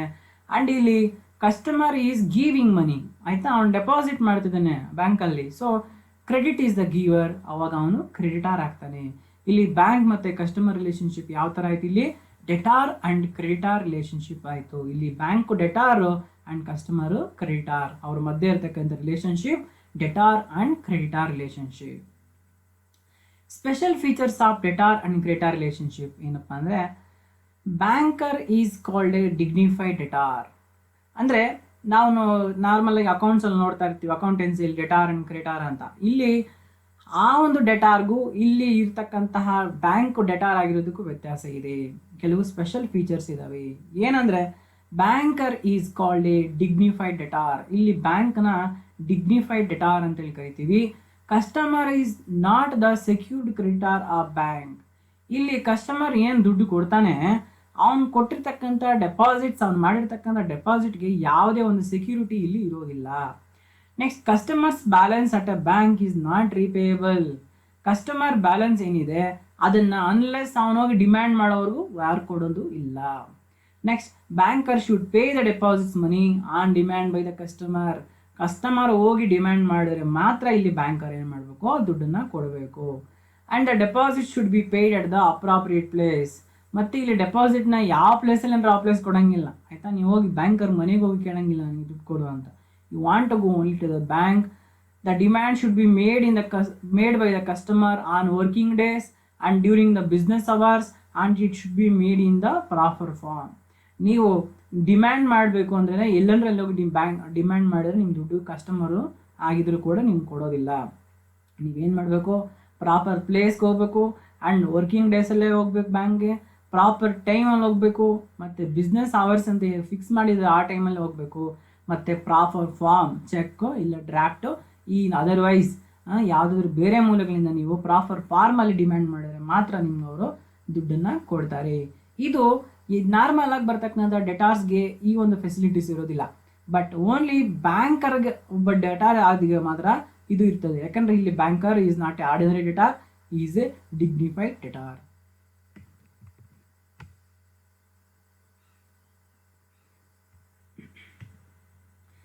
Next, second one, creditor and debtor relationship. Lending money is the primary activity of a banker. The resources mobilized by bank utilized for lending operations. Customers who borrow money from the bank owes money to bank in case of any loan advances account. The banker becomes the creditor and the customer becomes the debtor. The relationship in the first case, when a person deposits money with a bank, reverse when the borrows money from the bank. Our borrower executes documents offer security to the bank before utilizing the credit facility. ನಾವು ಅವಾಗಲೇ discuss ಮಾಡ್ತಿದ್ವಿ ಏನು debtor and creditor relationship ಅಂದರೆ ಅಲ್ಲಿ debtor ಬಂದು banker, creditor ಬಂದು customer. ಇದು creditor and debtor relationship. ಇಲ್ಲಿ ಬ್ಯಾಂಕರು ಕ್ರೆಡಿಟಾರ್ ಆಗಿರ್ತಾನೆ, ಕಸ್ಟಮರು ಡೆಟಾರ್ ಆಗಿರ್ತಾರೆ. ಇಲ್ಲೇನಪ್ಪ ಅಂದರೆ ಬ್ಯಾಂಕ್ನ ಮೊದಲ ಒಂದು ಕೆಲಸನೇ ಅಕ್ಸೆಪ್ಟ್ ಮಾಡ್ಕೊಳೋದು ಡೆಪಾಸಿಟ್ಸ್ನ ಮತ್ತು ಬೇಕಾದವ್ರಿಗೆ ನೀಡ್ತಕ್ಕಂಥದ್ದು, ಸಾಲವಾಗಿ ನೀಡ್ತಕ್ಕಂಥದ್ದು. ಯಾವಾಗ ಬ್ಯಾಂಕು ತನ್ನ ಕಸ್ಟಮರ್ಸ್ಗೆ ಆ ಒಂದು ಹಣವನ್ನು ಸಾಲವಾಗಿ ನೀಡಿದೆ ಅವಾಗ ಏನಾಗುತ್ತೆ, banker will become creditor and the customer who took that loan ಈ ವಿಲ್ ಬಿಕಮ್ ಡೆಟಾರ್. ಗೊತ್ತಲ್ಲ, ಅದೇ ಅಕೌಂಟಿಂಗ್ ರೂಲ್, ಅದೇ personal. Debit is the receiver. ಇಲ್ಲಿ ಯಾರು ತಗೊತಾ ಇದ್ದಾರೆ, ಕಸ್ಟಮರ್ ಈಸ್ ದ ರಿಸೀವಿಂಗ್ ಮನಿ, ಹಂಗಾಗಿ ಅವನು ಡೆಟಾರ್ ಆಗ್ತಾನೆ. And credit is the ಗಿವರ್. ಇಲ್ಲಿ ಯಾರು ಕೊಡ್ತಾ ಇರೋದು, ಬ್ಯಾಂಕು ಸಾಲ ಕೊಡ್ತಾ ಇದೆಯಲ್ಲ, ಸೊ ಹಂಗಾಗಿ ಇದು ಕ್ರೆಡಿಟ್ ಆಗುತ್ತೆ. ಸೊ ಅವಾಗಲೇ ನಾವು ಏನು ನೋಡಿದ್ವಿ, ಡೆಟಾರ್ ಆ್ಯಂಡ್ ಕ್ರೆಡಿಟಾರ್ ರಿಲೇಷನ್ಶಿಪ್. ಇವಾಗ ನಾವು ಡಿಸ್ಕಸ್ ಮಾಡ್ತಾ ಇರೋದು ಕ್ರೆಡಿಟಾರ್ ಆ್ಯಂಡ್ ಡೆಟಾರ್ ರಿಲೇಷನ್ಶಿಪ್. ಆವಾಗಲೇ ಇದು ಕೇಸ್ದು ಸಂಪೂರ್ಣವಾಗಿ ಇಲ್ಲಿ ರಿವರ್ಸ್ ಆಗಿರುತ್ತೆ. ಮತ್ತು ಇಲ್ಲಿ ಸಾಲ ತೆಗೆದುಕೊಳ್ಬೇಕು ಅಂದರೆ ಕಸ್ಟಮರು ಇವನು ಸೆಕ್ಯೂರಿಟಿನ ಕೊಡಬೇಕಾಗುತ್ತೆ. ಆವಾಗಲೇ ಕೇಸಲ್ಲಿ bank was receiving the deposits, customer was giving deposits. ಹಂಗಾಗಿ ಬ್ಯಾಂಕ್ ಡೆಟಾರು, ಕಸ್ಟಮರ್ ಕ್ರೆಡಿಟಾರ್ ಆಗಿದ್ದ. ಈಗಿನ ಕೇಸಲ್ಲಿ ಏನಾಗಿದೆ, bank is giving loan and debtor is receiving loan. ಹಂಗಾಗಿ ಇಲ್ಲಿ ಬ್ಯಾಂಕ್ ಕ್ರೆಡಿಟಾರು ಆ್ಯಂಡ್ ಕಸ್ಟಮರ್ ಬಂದು ಡೆಟಾರ್ ಆಗಿದ್ದಾನೆ. Next, agent and principal relationship. Section 182 of the Indian Contract Act 1872 defines an agent as a person employed to do any act for another or to represent another in dealing with the third person. ಇಲ್ಲಿ agent ಅಂದರೆ ಏನು, Indian contract act 1872 ಹೇಳುತ್ತೆ, agent ಅಂದರೆ ಯಾರಾದರೂ ಒಬ್ಬ ವ್ಯಕ್ತಿ ಮತ್ತೊಬ್ಬನ ಪರವಾಗಿ ಕೆಲಸಗಳನ್ನು ಮಾಡಿದರೆ ಅವನನ್ನು ಏಜೆಂಟ್ ಎಂದು ಕರೆಯುತ್ತೇವೆ ಅಂತ. ಮತ್ತು ಇಲ್ಲಿ ಏಜೆಂಟ್ ಆ್ಯಂಡ್ ಪ್ರಿನ್ಸಿಪಲ್ ರಿಲೇಷನ್ಶಿಪ್ ಯಾವ ರೀತಿ ಇರುತ್ತೆ ನೋಡೋಣ. ಇಲ್ಲಿ the person for whom such act is done or who is represent is called the principal. Thus, an agent is a person who acts for and behalf of the principal.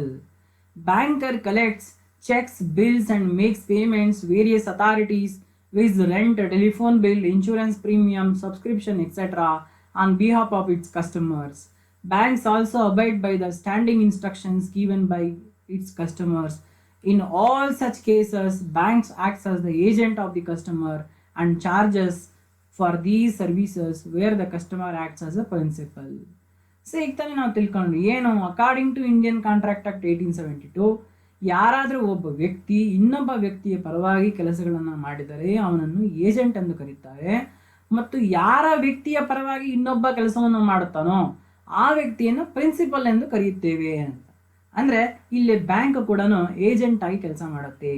Bank ಏನು ಮಾಡುತ್ತಪ್ಪ ಅಂದರೆ ತನ್ನ ಕಸ್ಟಮರ್ಸ್ನ standard orders, ಅಂದರೆ ಮೊದಲೇ ಕೊಟ್ಟಿರ್ತಕ್ಕಂಥ ಆದೇಶಗಳನ್ವಯ ಬಾಡಿಗೆ ಕಟ್ಟೋದು, telephone bills, insurance premium ಕಟ್ಟೋದು, ಸಬ್ಸ್ಕ್ರಿಪ್ಷನ್ಸ್ನ ಪೇ ಮಾಡ್ತಕ್ಕಂಥದ್ದು, ಅಂದರೆ ಚಂದ ಪೇ ಮಾಡ್ತಕ್ಕಂಥದ್ದು, ಇವೆಲ್ಲವನ್ನ ಕಸ್ಟಮರ್ ಪರವಾಗಿ ಮಾಡ್ತವೆ.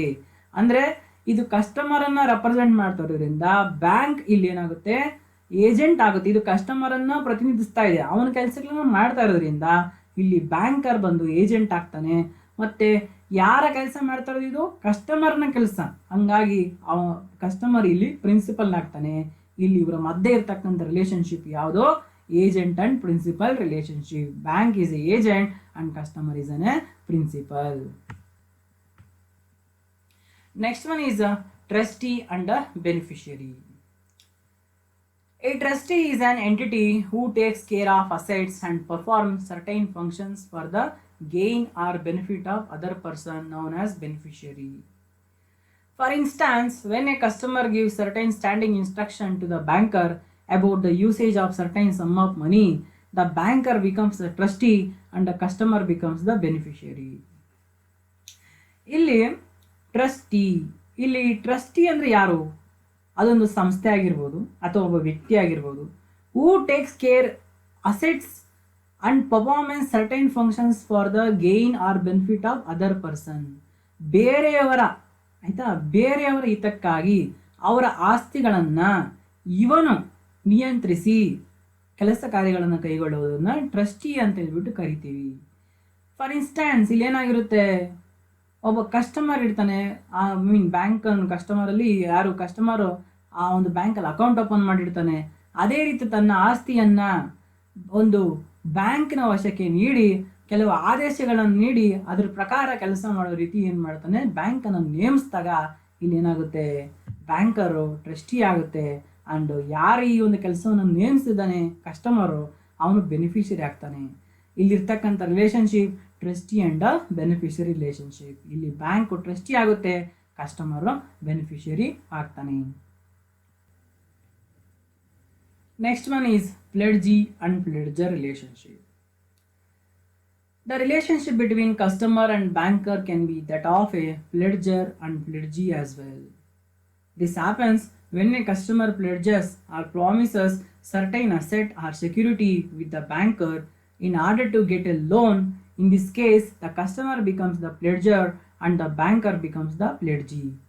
ಇಲ್ಲಿ ಏನು ಪ್ಲೆಡ್ಜಿ ಅಂಡ್ ಪ್ಲೆಡ್ಜರ್? ಪ್ಲೆಡ್ಜಿ ಅಥವಾ ಪ್ಲೆಡ್ಜ್ ಅಂದರೆ ಅಡ ಇಡೋದು ಅಂತ. ಈಗ ನನಗೆ ಒಂದು 10 ಲಕ್ಷ ರೂಪಾಯಿ ಬೇಕು. ನಾನೇನು ಮಾಡ್ತೀನಿ, ನನ್ನ ಹತ್ರ ಇರ್ತಕ್ಕಂತಹ ಒಂದು ವಜ್ರದ ಉಂಗುರನ ತೆಗೆದುಕೊಂಡು ಹೋಗ್ಬಿಟ್ಟು ಒಂದು 15 ಲಕ್ಷ ರೂಪಾಯಿ ಬೆಲೆ ಬಾಳುತ್ತೆ ಅಂದ್ಕೊಳ್ಳೋದು. ಆ 15 ಲಕ್ಷ ರೂಪಾಯಿ ಬೆಲೆ ಬಾಳ್ತಕ್ಕಂಥ ಒಂದು ವಜ್ರದ ಉಂಗುರನ ತೆಗೆದುಕೊಂಡು ಹೋಗಿ ಬ್ಯಾಂಕಲ್ಲಿ ಅಡ ಇಟ್ಟು ನಾನೇನು ಮಾಡ್ತೀನಿ, ದುಡ್ಡನ್ನು ಪಡ್ಕೊತೀನಿ. 10 ಲಕ್ಷ ಹೇಳಿದ್ನಲ್ಲ ಅದನ್ನು ಪಡ್ಕೊತೀನಿ. ಇಲ್ಲಿ ಏನಾಯಿತು, ನಾನು ಅಡ ಇಡ್ತಾ ಇದ್ದೀನಿ ಅಂದರೆ ಅಡ ಇಡೋನು ನಾನು, ಅಂದರೆ ಪ್ಲೆಡ್ಜಿ ನಾನು. So the relationship between the customer and the banker can be that pledger and pledgee as well. ಇಲ್ಲಿ ಏನಾಗ್ತಾ ಇದೆ, ನಾನು ಪ್ಲೆಡ್ಜ್ ಮಾಡ್ತಾ ಇದ್ದೀನಿ, ಅರ್ಥ ಆಯ್ತಾ? ಸೊ ಇಲ್ಲೇನಾಗ್ತಾ ಇದೆ, ನಾನು ಪ್ಲೆಡ್ಜ್ ಮಾಡ್ತಾ ಇರೋದ್ರಿಂದ ನಾನು ಪ್ಲೆಡ್ಜರ್, ಆಯಿತಾ, ನಾನು ಅಡ ಇಡ್ತಾ ಇದ್ದೀನಿ. ಮತ್ತು ಬ್ಯಾಂಕ್ ಏನು ಮಾಡ್ತಾ ಇದೆ, ಅಡ ತೆಗೆದುಕೊಳ್ತಾ ಇದೆ. ಹಂಗಾಗಿ ಬ್ಯಾಂಕ್ ಏನಾಗುತ್ತೆ, ಪ್ಲೆಡ್ಜಿ ಆಗುತ್ತೆ. ಈ ಒಂದು ಕೆಲಸ ಕೂಡ ಬ್ಯಾಂಕ್ ಮಾಡುತ್ತೆ. ಈಗ ನನಗೊಂದು ಸಾಲ ಬೇಕು ಅಂತಂದರೆ ನೇರವಾಗಿ ಕೊಡೋದಿಲ್ಲ. ನಾನೇನಾದರೂ ಒಂದು ಅಡ ಇಡಬೇಕು ಅಂತ ಹೇಳಿದಾಗ ನಾನು ಒಂದು ವಜ್ರದ ಉಂಗುರ ತೆಗೆದುಕೊಂಡು ಹೋಗ್ಬಿಟ್ಟು ಅಲ್ಲಿ ಅಡ ಇಡ್ತೀನಿ, ಉದಾಹರಣೆಗೆ ಹೇಳಿದಾಗ. ಅವಾಗ ಏನಾಗುತ್ತೆ, ನಾನು ಪ್ಲೆಡ್ಜರ್ ಆಗ್ತೀನಿ, ಅಡ ಇಡ್ತಾ ಇರೋನು, ಆಯಿತಾ. ಆಮೇಲೆ ಬ್ಯಾಂಕು ಅಡ ಇಡ್ಸ್ಕೊತಾ ಇರೋದ್ರಿಂದ ಅದು ಪ್ಲೆಡ್ಜಿ ಆಗುತ್ತೆ. ಇಲ್ಲಿ ನಮ್ಮ ಮತ್ತು ಬ್ಯಾಂಕ್ ಅಂದರೆ ಕಸ್ಟಮರ್ ಮತ್ತು ಬ್ಯಾಂಕರ್ ರಿಲೇಶನ್ಶಿಪ್ ಯಾವ ರೀತಿ ಆಯ್ತು, ಇಲ್ಲಿ ಪ್ಲೆಡ್ಜಿ ಅಂಡ್ ಪ್ಲೆಡ್ಜರ್ ರಿಲೇಶನ್ಶಿಪ್. ಇಲ್ಲಿ ಬ್ಯಾಂಕ್ ಬಂದು ಪ್ಲೆಡ್ಜಿ ಮತ್ತು ಕಸ್ಟಮರ್ ಬಂದು ಲೆಡ್ಜರ್. ನೆಕ್ಸ್ಟ್ ಬೇಲಿ and baler relationship. The relationship between banker and customer can be that of bailey and bailer. Bailment is a contract for delivering goods by one party to another to be held in trust for a specific period and returned when the purpose is ended. Bailer is the party who delivers property to another. Bailey is the party to whom the property is delivered. So when customer he gives a valuable to the banker for a safekeeping, the customer becomes the bailer and the banker becomes bailey. ಇಲ್ಲಿ ನೋಡಿ, ಇದು ವಿಶೇಷವಾಗಿದೆ. The banker ಮತ್ತು customer relationship ಬೇಲಿ ಮತ್ತು baler relationship ಕೂಡ ಇಲ್ಲಿ ಆಗಬಹುದು. ಇಲ್ಲಿ ಬ್ಯಾಂಕರು ಬೇಲಿ ಆಗ್ತಾನೆ, ಕಸ್ಟಮರು ಬೇಲರ್ ಆಗ್ತಾರೆ. ಇಲ್ಲಿ ಏನು ಬೇಲಿ ಮತ್ತು ಬೇಲರ್ ಅಂದರೆ ಅಂತ ತಿಳ್ಕೊಳ್ಳೋಣ. The relationship between a banker and customer can be that of bailee and bailor. ಅದಕ್ಕೂ ಮುಖ್ಯವಾಗಿ ಬೇಲ್ಮೆಂಟ್ ಅಂತ ತಿಳ್ಕೊಳ್ಳೋಣ. Bailment is a contract for delivering goods by one party to another to held in trust for a specific period and returned when the purpose is ended. Bailer is the party who delivers property to another. Bailey is the party to whom the property is delivered. So when the customer gives valuable to the banker for safekeeping, the customer becomes the bailer and the banker becomes a bailey. ಅಂದರೆ example ಏನಪ್ಪ ಅಂದರೆ, mister A ಏನು ಮಾಡ್ತಾನೆ, ಬ್ಯಾಂಕ್ಗೆ 10 ಲಕ್ಷ ರೂಪಾಯಿನ ಕೊಟ್ಬಿಟ್ಟು ಹೇಳ್ತಾನೆ, ಇದನ್ನು ಮಿಸ್ಟರ್ ಬಿಗೆ ನೀನು ಕೊಡು. ನೋಡಿ, ಮಿಸ್ಟರ್ ಎ ಬ್ಯಾಂಕ್ಗೆ 10 ಲಕ್ಷ ಕೊಟ್ಟು ಹೇಳ್ತಾ ಇದ್ದಾನೆ, ಇದನ್ನು ನೀನು ಮಿಸ್ಟರ್ ಬಿಗೆ ಕೊಡು. ಯಾವಾಗಂದರೆ ಮಿಸ್ಟರ್ ಬಿ ನನಗೆ ಈ ಒಂದು ಕೆಳಕಂಡಂತಹ ಒಂದು ಗೂಡ್ಸನ್ನು ಕೊಟ್ಟಾಗ, ಆಯಿತಾ, ಮಿಸ್ಟರ್ ಬಿ ಈ ಒಂದು ಕೆಳಕಂಡ ಗೂಡ್ಸ್ ನನಗೆ ಕೊಟ್ಟಾಗ ನೀನು ಅವನಿಗೆ 10 ಲಕ್ಷ ರೂಪಾಯಿನ ಕೊಡು ಅಂತ ಹೇಳ್ಬಿಟ್ಟು ಏನು ಮಾಡ್ತಾನೆ, ಇಲ್ಲಿ ಬ್ಯಾಂಕರ್ಗೆ ಕಸ್ಟಮರು ಹೇಳಿರ್ತಾನೆ. ಇಲ್ಲೇನಾಯ್ತು, ಇಲ್ಲಿ ಬೇಲ್ಮೆಂಟ್ ಆಯಿತು. ಅಂದರೆ ಸ್ವಲ್ಪ ಪೀರಿಯಡ್ವರೆಗೂ ಬ್ಯಾಂಕ್ ಏನು ಮಾಡುತ್ತೆ ಅಂದರೆ ಆ ಮಿಸ್ಟರ್ ಬಿ, ಆಯಿತಾ, ಗೂಡ್ಸ್ನ ಕೊಡೋವರೆಗೂ ಹೇಗೆ ಕೊಡೋವರೆಗೂ ಇಲ್ಲೇನಾಗ್ತಾ ಇದೆ, ಬ್ಯಾಂಕರು ಆ ಒಂದು ಗೂಡ್ಸ್ನ ಹೋಲ್ಡ್ ಮಾಡಿರ್ತಾನೆ, ಅಂದರೆ ಬೇಲ್ಮೆಂಟ್ ಮಾಡಿರ್ತಾನೆ, ಸೇಫಾಗಿ ಇಟ್ಕೊಂಡಿರ್ತಾನೆ. ಇಲ್ಲೇನಾಗ್ತಾ ಇದೆ, customer become a bailor who gave the bailment and a bank become a bailee who received that bailment. ಅರ್ಥ ಆಯ್ತಾ? ಸೊ ಇಲ್ಲಿ the relationship between bailee and bailor. So ಇಲ್ಲೇನಾಯಿತು, mister A will give some goods or cash to the bank and saying that mister B when you do this work, ಈ ಒಂದು ಕೆಲಸ ಮಾಡಿದ್ರೆ ಅವಾಗ ಅವನಿಗೆ ಇದನ್ನು ಕೊಡು ಅಂತ ಹೇಳ್ತಾನೆ. ಅಂದರೆ ಇಲ್ಲೇನಾಯಿತು, ಬೇಲ್ಮೆಂಟ್ ಕ್ರಿಯೇಟ್ ಆಯಿತು. ಇದನ್ನು ಯಾರು ಕೊಟ್ಟಿದ್ದು, ಕಸ್ಟಮರು ಬ್ಯಾಂಕ್ಗೆ ಕೊಟ್ಟಿದ್ದು. Customer is giving ಬೇಲ್ಮೆಂಟ್, so he is the bailer and the bank is receiving this bailment, he is the bailey. So here the relationship between banker and customer is a bailey and the bailer relationship. Next one is advisor and client. The banker acts as an advisor. When a customer invests in securities while giving advice, the banker has to take maximum care and caution here. The banker becomes an advisor and the customer becomes the client. Bank advisor ಆಗಿ ಕೂಡ ಕೆಲಸವನ್ನು ನಿರ್ವಹಿಸುತ್ತೆ. ತನ್ನ ಕಸ್ಟಮರ್ಸ್ಗೆ ಇದು investment ಮಾಡೋ ರೀತಿಯಲ್ಲಾಗಿರ್ಬೋದು, ಅಥವಾ ಒಂದು ಬಿಸ್ನೆಸ್ನ start ಮಾಡೋ ರೀತಿ ಆಗಿರ್ಬೋದು, ಅಥವಾ ಒಂದು ಟ್ಯಾಕ್ಸ್ ಕನ್ಸಲ್ಟೆಂಟ್ ಆಗಿರ್ಬೋದು, ಇದು ಕೆಲಸವನ್ನು ಮಾಡ್ತದೆ ಮತ್ತು ಇದಕ್ಕಾಗಿ ಅದು ಸರ್ವಿಸ್ ಚಾರ್ಜಸ್ನ ಪಡಿತದೆ. ಆದರೆ ಇಲ್ಲಿ ಬ್ಯಾಂಕ್ ಒಬ್ಬ ಅಡ್ವೈಸರ್ ಆಗಿ ಕೆಲಸವನ್ನು ನಿರ್ವಹಿಸ್ತಾ ಇದೆ ಮತ್ತು ಕಸ್ಟಮರು ಕ್ಲೈಂಟ್ ಆಗಿ ಇದ್ದಾನೆ. ಇಲ್ಲಿ relationship between banker and customer is adviser and client. Bank adviser ಆಗುತ್ತೆ ಆ್ಯಂಡ್ ಕಸ್ಟಮರು ಕ್ಲೈಂಟ್ ಆಗುತ್ತಾನೆ. ಇದಿಷ್ಟು ಜನರಲ್ ರಿಲೇಷನ್ಶಿಪ್ ಆದಮೇಲೆ next special relationship between banker and customer. ಈಗಾಗಲೇ ಮೊದಲೇ ಹೇಳಿದ್ನಲ್ಲ, the relationship between banker and customer can be divide into 2 types. Number 1 is general relationship, Number 2 is special relationship. ಆ general ರಿಲೇಷನ್ಶಿಪ್ಪಲ್ಲಿ primary relationship, second relationship discuss ಮಾಡಿದ್ದಾಯಿತು. ಇವಾಗ discuss ಮಾಡೋಣ special relationship between banker and customer. Special relationship gives special rights and obligation to banker and customer. These special relationship can be divided into two types. Number one is rights of a banker. Number two is obligation of a banker. The first one is rights of a banker. It is not that the bank has only duties towards its customer. It too has certain rights vis-a-vis its customers. The rights can be broadly classified as number one, right to lien, right to set off, right to appropriate payments, right to charge interest, commission, incidental charges, and commitment charges, right not to produce the books of accounts, right under garnishee order. These and all the rights. Now let us discuss briefly one by one. First one is the right to lien. A lien is the right of a creditor in possession of goods, securities, or any other asset belonging to the debtor to retain them until the debt is repaid. It is a right to retain possession of specific goods or securities or other movables. ಇಲ್ಲಿ right to lean ಅಂದ್ರೆ ಏನಪ್ಪ ಅಂದರೆ creditor ಅಂದರೆ ಇಲ್ಲಿ ಯಾರು banker ಏನು ಮಾಡಿರ್ತಾನೆ, ಸಾಲವನ್ನು ಕೊಟ್ಟಿರ್ತಾನೆ ಯಾರಿಗೆ, ಕಸ್ಟಮರ್ಸ್ಗೆ. ಇಲ್ಲಿ ಬ್ಯಾಂಕರ್ ಕ್ರೆಡಿಟಾರ್ ಆಗಿರ್ತಾನೆ ಆ್ಯಂಡ್ ಕಸ್ಟಮರ್ ಡೆಟಾರ್ ಆಗಿರ್ತಾರೆ. ಇಲ್ಲಿ ರೈಟ್ ಟು ಲೀನ್ ಅಂದರೆ ಈ ಒಂದು ಕ್ರೆಡಿಟಾರ್ ಆಗಿರ್ತಕ್ಕಂಥ ಬ್ಯಾಂಕರು ಡೆಟಾರ್ ಆಗಿರ್ತಕ್ಕಂಥ ಕಸ್ಟಮರ್ನ ಯಾವುದೇ ಒಂದು ಗೂಡ್ಸ್ ಅಥವಾ ಸೆಕ್ಯೂರಿಟೀಸ್ ಅಥವಾ ಇನ್ಯಾವುದೇ ಮೂವೇಬಲ್ಸ್ ಅಸೆಟ್ಸ್ ಆಗಿರ್ಬೋದು ಅವುಗಳನ್ನು ತನ್ನ ವಶದಲ್ಲಿ ಇಟ್ಟುಕೊಳ್ಳತಕ್ಕಂತಹ ಒಂದು ಹಕ್ಕನ್ನು ಪಡೆದಿರ್ತಾನೆ. That is right to lien. ಅಂದರೆ ಆ ಸಾಲ ಮರುಪಾವತಿಯಾಗುವವರೆಗೂ ಆ ಒಂದು ವಸ್ತುಗಳ ಮೇಲೆ ಇವನು ಹಕ್ಕನ್ನು ಸ್ಥಾಪಿಸಬಹುದು. This is right to lien. The creditor ಅಂದರೆ banker has the right to maintain the security of the debtor but not to sell it. ಅಂದರೆ ಇವನಿಗೆ ಅದ್ರ ಮೇಲೆ ಹಕ್ಕಿರುತ್ತೆ, ಆದರೆ ಇವನು ಅದನ್ನು ಸೇಲ್ ಮಾಡಬಾರ್ದು. There are two types of leans. ಈ ಒಂದು ರೈಟ್ ಟು ಲೀನ್ ಇದೆಯಲ್ಲ, ಈ ಲೀನ್ಸಲ್ಲಿ ಟೂ ಟೈಪ್ಸ್ ಇದ್ದಾವೆ. ಒಂದು ಪರ್ಟಿಕ್ಯುಲರ್ ಲೀನ್, ಇನ್ನೊಂದು general lien. Particular lien. A particular lien gives the right to a creditor to retain the possession only of those goods in respect of which the dues of the debtor have arisen. It also termed as ordinary lien. If the bank has obtained a particular security for a particular debt, then the bank rights get converted into a particular lien. ಇಲ್ಲಿ particular lean ಅಥವಾ ಇದನ್ನು ordinary lean ಅಂತ ಕೂಡ ಹೇಳ್ತಾರೆ. ಇಲ್ಲಿ the particular assets can only can held by a bank for a particular debt.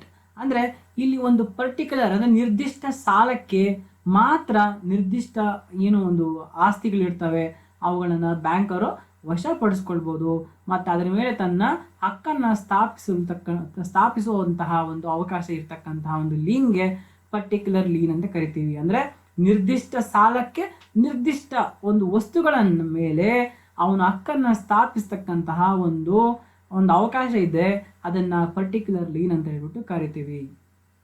ಆದರೆ general lien, a banker has a right to general lien against his borrower. General lien confers bank right in respect of all dues and not for a particular due.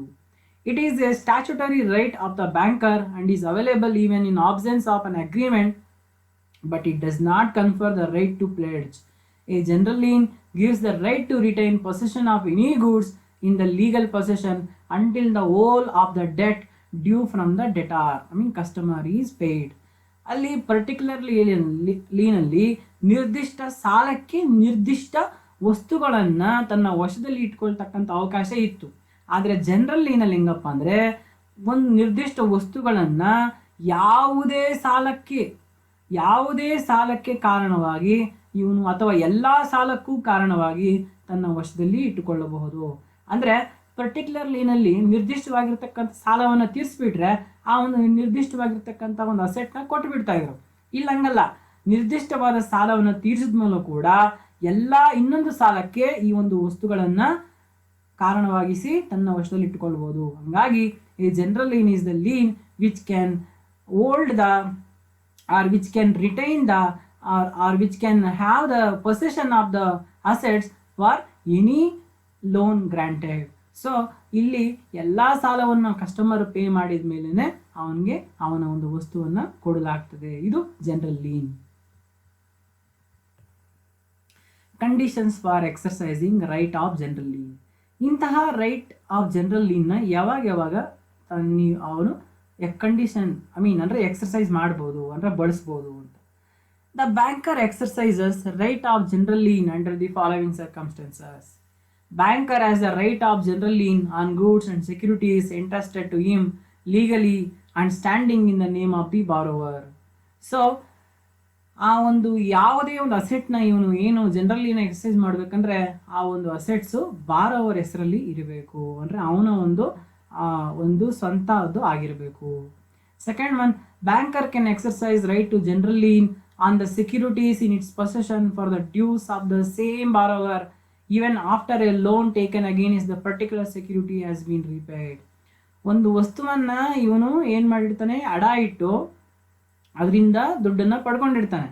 ಮತ್ತು ಆ ಒಂದು particular ಆ ಒಂದು ನಿರ್ದಿಷ್ಟ ಸಾಲವನ್ನು ತೀರಿಸಿದ ಮೇಲೆ ಕೂಡ ಬ್ಯಾಂಕರ್ ಬೇಕಂದರೆ ಇದಕ್ಕಿಂತ ಮೊದಲು ತೆಗೆದುಕೊಂಡಿರ್ತಕ್ಕಂಥ ಸಾಲಗಳಿಗೆ ಆ ಒಂದು ನಿರ್ದಿಷ್ಟವಾದ ಆಸ್ತಿಗಳನ್ನು ಕಾರಣವಾಗಿಸಿ ಅವನಲ್ಲೇ ಇಟ್ಟುಕೊಳ್ಳಬಹುದು.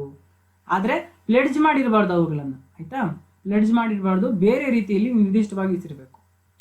Next, right of a general lien can be exercised on bills, cheques, promissory notes, share certificates, bonds and debentures also. The banker can exercise his power of lien in respect of bonds and coupons belonging to the customer deposited for collection and customer securities left over with the banker after paying the loan. So ಇಲ್ಲಿ the banker can exercise his powers of lien in respect of bonds and coupons belonging to the customer deposited for collection and customer securities left over with the banker after paying the loan. Any security given by the customer for the purpose of covering loan can also be considered. ಇಲ್ಲಿ ಯಾವುದಾದ್ರೂ bonds ಆಯಿತಾ ಸೆಕ್ಯೂರಿಟೀಸ್ನ ಕಲೆಕ್ಷನ್ಗೆ ಅಂತ ಕೊಟ್ಟಾಗ ಅದ್ರ ಮೇಲೆ ಕೂಡ ನಾವು lean exercise ಮಾಡ್ಬೋದು. And the banker can exercise lien when the loans are due for payment. And ಯಾವಾಗ ಲೋನ್ಸ್ ಕಟ್ಟಿಲ್ಲ ಡ್ಯೂ ಇದೆ ಅವಾಗ ಜನರಲ್ ಲೀನ್ನ ಎಕ್ಸರ್ಸೈಸ್ ಮಾಡ್ಬೋದು. And bank has the right of lien on the personal account of the partner against the loans given to the partnership firm. ಈಗ ಒಂದು partnership ಫರ್ಮ್ಗೆ loan ಕೊಟ್ಟಿದ್ರೆ ಅದರಲ್ಲಿ ABC 3 ಸೇರಿ ಏನೋ ಒಂದು ಪಾರ್ಟ್ನರ್ಶಿಪ್ ಫರ್ಮ್ ನಡೆಸ್ತಾ ಇರ್ತಾರೆ. ಆ ABC ಕಂಪನಿ ಅಂತ ಇಟ್ಕೊಳ್ಳಿ, ಪಾರ್ಟ್ನರ್ಶಿಪ್ ಕಂಪನಿಗೆ ಲೋನ್ ಕಟ್ಟಿದ್ರೆ ಮಿಸ್ಟರ್ ಎ ಪರ್ಸನಲ್ ಅಕೌಂಟ್ ಮೇಲೆ ಜನರಲ್ ಲೀನ್ನ ಚಾರ್ಜ್ ಮಾಡ್ಬೋದು, ಆಯಿತಾ? ಅಂದರೆ ABC ಕಂಪ್ನಿ ಅಂದರೆ ಇಲ್ಲೇನಾಯ್ತು, ಇಲ್ಲಿಗೆ ಈ personal account of partners against the loan given to the partnership firm, ಆಯಿತಾ? ಏನು ಪಾರ್ಟ್ನರ್ಶಿಪ್ ಫರ್ಮ್ಗೆ ಕೊಟ್ಟಿರೋದು ಲೋನ್ನ ಯಾರಾದರೂ ಒಬ್ಬ ಪಾರ್ಟ್ನರ್ ಪರ್ಸನಲ್ ಅಕೌಂಟ್ ಮೇಲೆ ಕೂಡ ಜನರಲ್ ಲೀನ್ನ ಇವರು ಸ್ಯಾಟಿಸ್ಫೈ ಮಾಡ್ಬೋದು. When the bankers cannot exercise general lien. The bank ಯಾವಾಗ the banker general lien exercise ಮಾಡೋಕ್ಕಾಗೋದಿಲ್ಲ ಅಂದರೆ the banker cannot exercise is powers of lien in respect of the following cases. Number 1, contents of safe deposit lockers belonging to the customer. Safe ಲಾಕರ್ಸಲ್ಲಿ ಆಯಿತಾ deposit ಮಾಡಿದರೆ ಅವು ಅಂತಹ ಒಂದು ವಸ್ತುಗಳ ಮೇಲೆ ಜನರಲ್ ಲೀನ್ ಮಾಡೋಕ್ಕಾಗೋದಿಲ್ಲ. Securities and money deposited for specific purpose. ಯಾವುದಾದ್ರೂ ಒಂದು ಸ್ಪೆಸಿಫಿಕ್ ಪರ್ಪಸ್ಗೆ ಒಂದು ಸೆಕ್ಯೂರಿಟೀಸ್ ಮನಿನ ಡೆಪಾಸಿಟ್ ಮಾಡಿದರೆ ಆಯಿತಾ, ಫಿಕ್ಸ್ಡ್ ಡೆಪಾಸಿಟ್ಸ್ ಮಾಡಿದರೆ ಅಂಥ ಒಂದ್ರ ಮೇಲೆ ಜನರಲ್ ಲೀನ್ ಚಾರ್ಜ್ ಮಾಡೋಕ್ಕಾಗೋದಿಲ್ಲ. In respect of trust accounts where in the customer is acting in the capacity of trustee. ಅವಾಗಲೇ ಹೇಳಿದ್ರಲ್ಲ ಟ್ರಸ್ಟಿ ಆ್ಯಂಡ್ ಬೆನಿಫಿಷಿಯಲ್ ರಿಲೇಷನ್ಶಿಪ್, ಆ ರೀತಿ. ಸೊ ಅದು ಬ್ಯಾಂಕನ್ನು ಟ್ರಸ್ಟ್ ಆಗಿ ಮಾಡಿ ಅಲ್ಲೇನಾದರೂ ಆಯಿತಾ ಒಂದು ಅಸೆಟ್ಸ್ನ ಕೊಟ್ಟಿದ್ರೆ ಆ ಒಂದು ಅಸೆಟ್ಸ್ ಮೇಲೆ ಜನರಲ್ ಲೀನು ಚಾರ್ಜ್ ಮಾಡೋಕ್ಕಾಗೋದಿಲ್ಲ. Next one, no lien on contingent debts or future debts. ಇಲ್ಲಿ ರಿಯಲ್ ಡೆಟ್ಸ್ ಮೇಲೆ ಮಾತ್ರ ಲೀನ್ ಚಾರ್ಜ್ ಮಾಡಬೇಕು, ಆಯಿತಾ? Contingents debts may come or may not come or future debts ಮುಂದೆ ಬರ್ಬೋದಾಗಿರ್ತಕ್ಕಂತಹ ಒಂದು ಸಾಲಗಳ ಮೇಲೆ ಚಾರ್ಜ್ ಮಾಡೋಕ್ಕೆ ಬರೋದಿಲ್ಲ. Next, no lien on joint account where in one of the joint account holder is a customer. ಮತ್ತು ಜಾಯಿಂಟ್ ಅಕೌಂಟ್ ಮೇಲೆ ಆಯಿತಾ ನೀವು ಲೀನ್ ಚಾರ್ಜ್ ಮಾಡೋಕ್ಕಾಗೋದಿಲ್ಲ ಯಾವಾಗ ಒಬ್ಬ ಅಕೌಂಟ್ ಹೋಲ್ಡರ್ಗೆ ನೀವೇನು ಮಾಡಿರ್ತೀವಿ ಸಾಲವನ್ನು ಕೊಟ್ಟಿದ್ರೆ. ನೋಡಿ ಆವಾಗಲೇ ಡಿಸ್ಕಸ್ ಮಾಡಿದ್ವಿ, ಪಾರ್ಟ್ನರ್ಶಿಪ್ ಫರ್ಮ್ಗೆ ಏನಾದರೂ ಲೋನ್ ಕೊಟ್ಟಿದ್ರೆ ಆಯಿತಾ. Personal partner account partner personal account ಮೇಲೆ ಲೀನ್ ಚಾರ್ಜ್ ಮಾಡ್ಬೋದು. ಬಟ್ ಇಲ್ಲಿ ಜಾಯಿಂಟ್ ಅಕೌಂಟ್ಗೆ ನೀವು ಏನು ಲೀನ್ ಕೊಟ್ಟಿದ್ದು, ಆಯಿತಾ, ಜಾಯಿಂಟ್ ಅಕೌಂಟ್ಗೆ ನೀವು ಡ್ಯೂ ಕೊಟ್ಟಿದ್ದು, ಪರ್ಸ್ನಲ್ ಯಾವುದೋ ಸಿಂಗಲ್ ಜಾಯಿಂಟ್ ಹೋಲ್ಡರ್ ಅವನು ಏನಿರ್ತಾನೆ ಅದ್ರಲ್ಲಿ ಯಾವುದೋ ಒಂದು ಪರ್ಸ್ನಲ್ ಅಕೌಂಟ್ ಇರ್ತದಲ್ಲ ಒಂದು, ಅವನ ಅಕೌಂಟ್ ಮೇಲೆ ನೀವು ಲೀನ್ ಚಾರ್ಜ್ ಮಾಡೋಕ್ಕೆ ಬರೋದಿಲ್ಲ. Documents or securities submitted for getting a loan cannot be used for exercise a loan. ಯಾವುದಾದ್ರು ಒಂದು ಲೋನ್ ತಗೊಳಕ್ಕೆ ಅಂತ ಹೇಳ್ಬಿಟ್ಟು ಡಾಕ್ಯುಮೆಂಟ್ಸ್ ಕೊಟ್ಟಿದ್ರೆ ಅವ್ರ ಮೇಲೆ ಲೀನು ತಗೊಳಕ್ಕೆ ಬರೋದಿಲ್ಲ. A general lien cannot arises in respect of property of a customer pledged as a security for a particular debt. So ಅವಾಗಲೇ ಹೇಳಿದ್ನಲ್ಲ, ಪ್ಲೆಡ್ಜ್ ಮಾಡಿದರೆ ಅದ್ರ ಮೇಲೆ ನೀವು ಲೀನ್ ಮಾಡೋಕ್ಕೆ ಆಗೋದಿಲ್ಲ, ಅದು ಬೇರೆ, ಪ್ಲೆಡ್ಜ್ ಆ್ಯಂಡ್ ಪ್ಲೆಡ್ಜರ್ ರಿಲೇಷನ್ಶಿಪ್ ಆಗುತ್ತೆ. No lien arises over properties on which the customer has no title. Customer ಹೆಸರಲ್ಲಿ ಇಲ್ಲ ಆ ಒಂದು ಅಸೆಟ್ಟು, ಅದ್ರ ಮೇಲೆ ನೀವು ಏನು ಯಾವುದೇ ಕಾರಣಕ್ಕೂ ಲೀನ್ ಚಾರ್ಜ್ ಮಾಡೋಕ್ಕಾಗೋದಿಲ್ಲ. Next one is the banker cannot exercise lien when credit and liability are not in the same right.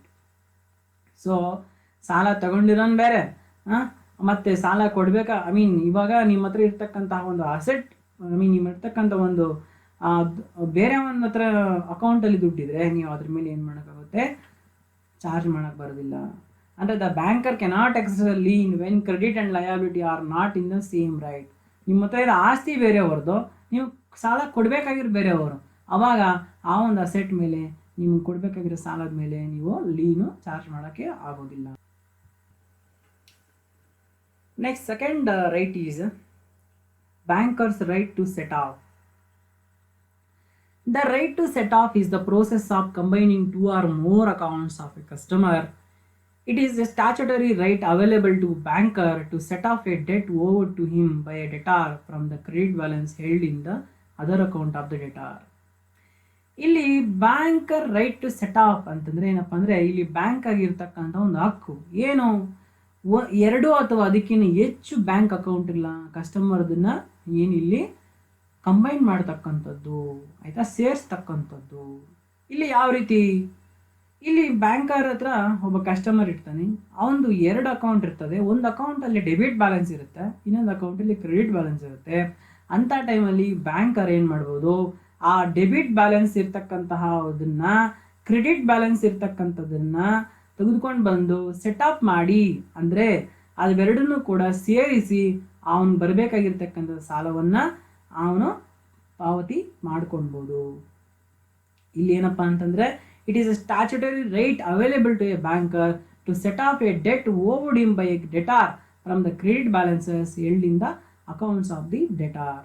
So ಬೇರೆ ಒಂದು ಅಕೌಂಟಲ್ಲಿ ಇರ್ತಕ್ಕಂತಹ ಒಂದು ಕ್ರೆಡಿಟ್ ಬ್ಯಾಲೆನ್ಸ್ನ ತೆಗೆದುಕೊಂಡು ಬಂದು ಇವನಿಗೆ ಬರಬೇಕಾಗಿರ್ತಕ್ಕಂತಹ ಡೆಬಿಟ್ ಬ್ಯಾಲೆನ್ಸ್ ಏನಿದೆ ಅದಕ್ಕೆ ಅವನು ಸರಿ ಮಾಡ್ಕೊಳ್ಬೋದು, ಸೆಟಪ್ ಮಾಡ್ಕೊಳ್ಬೋದು.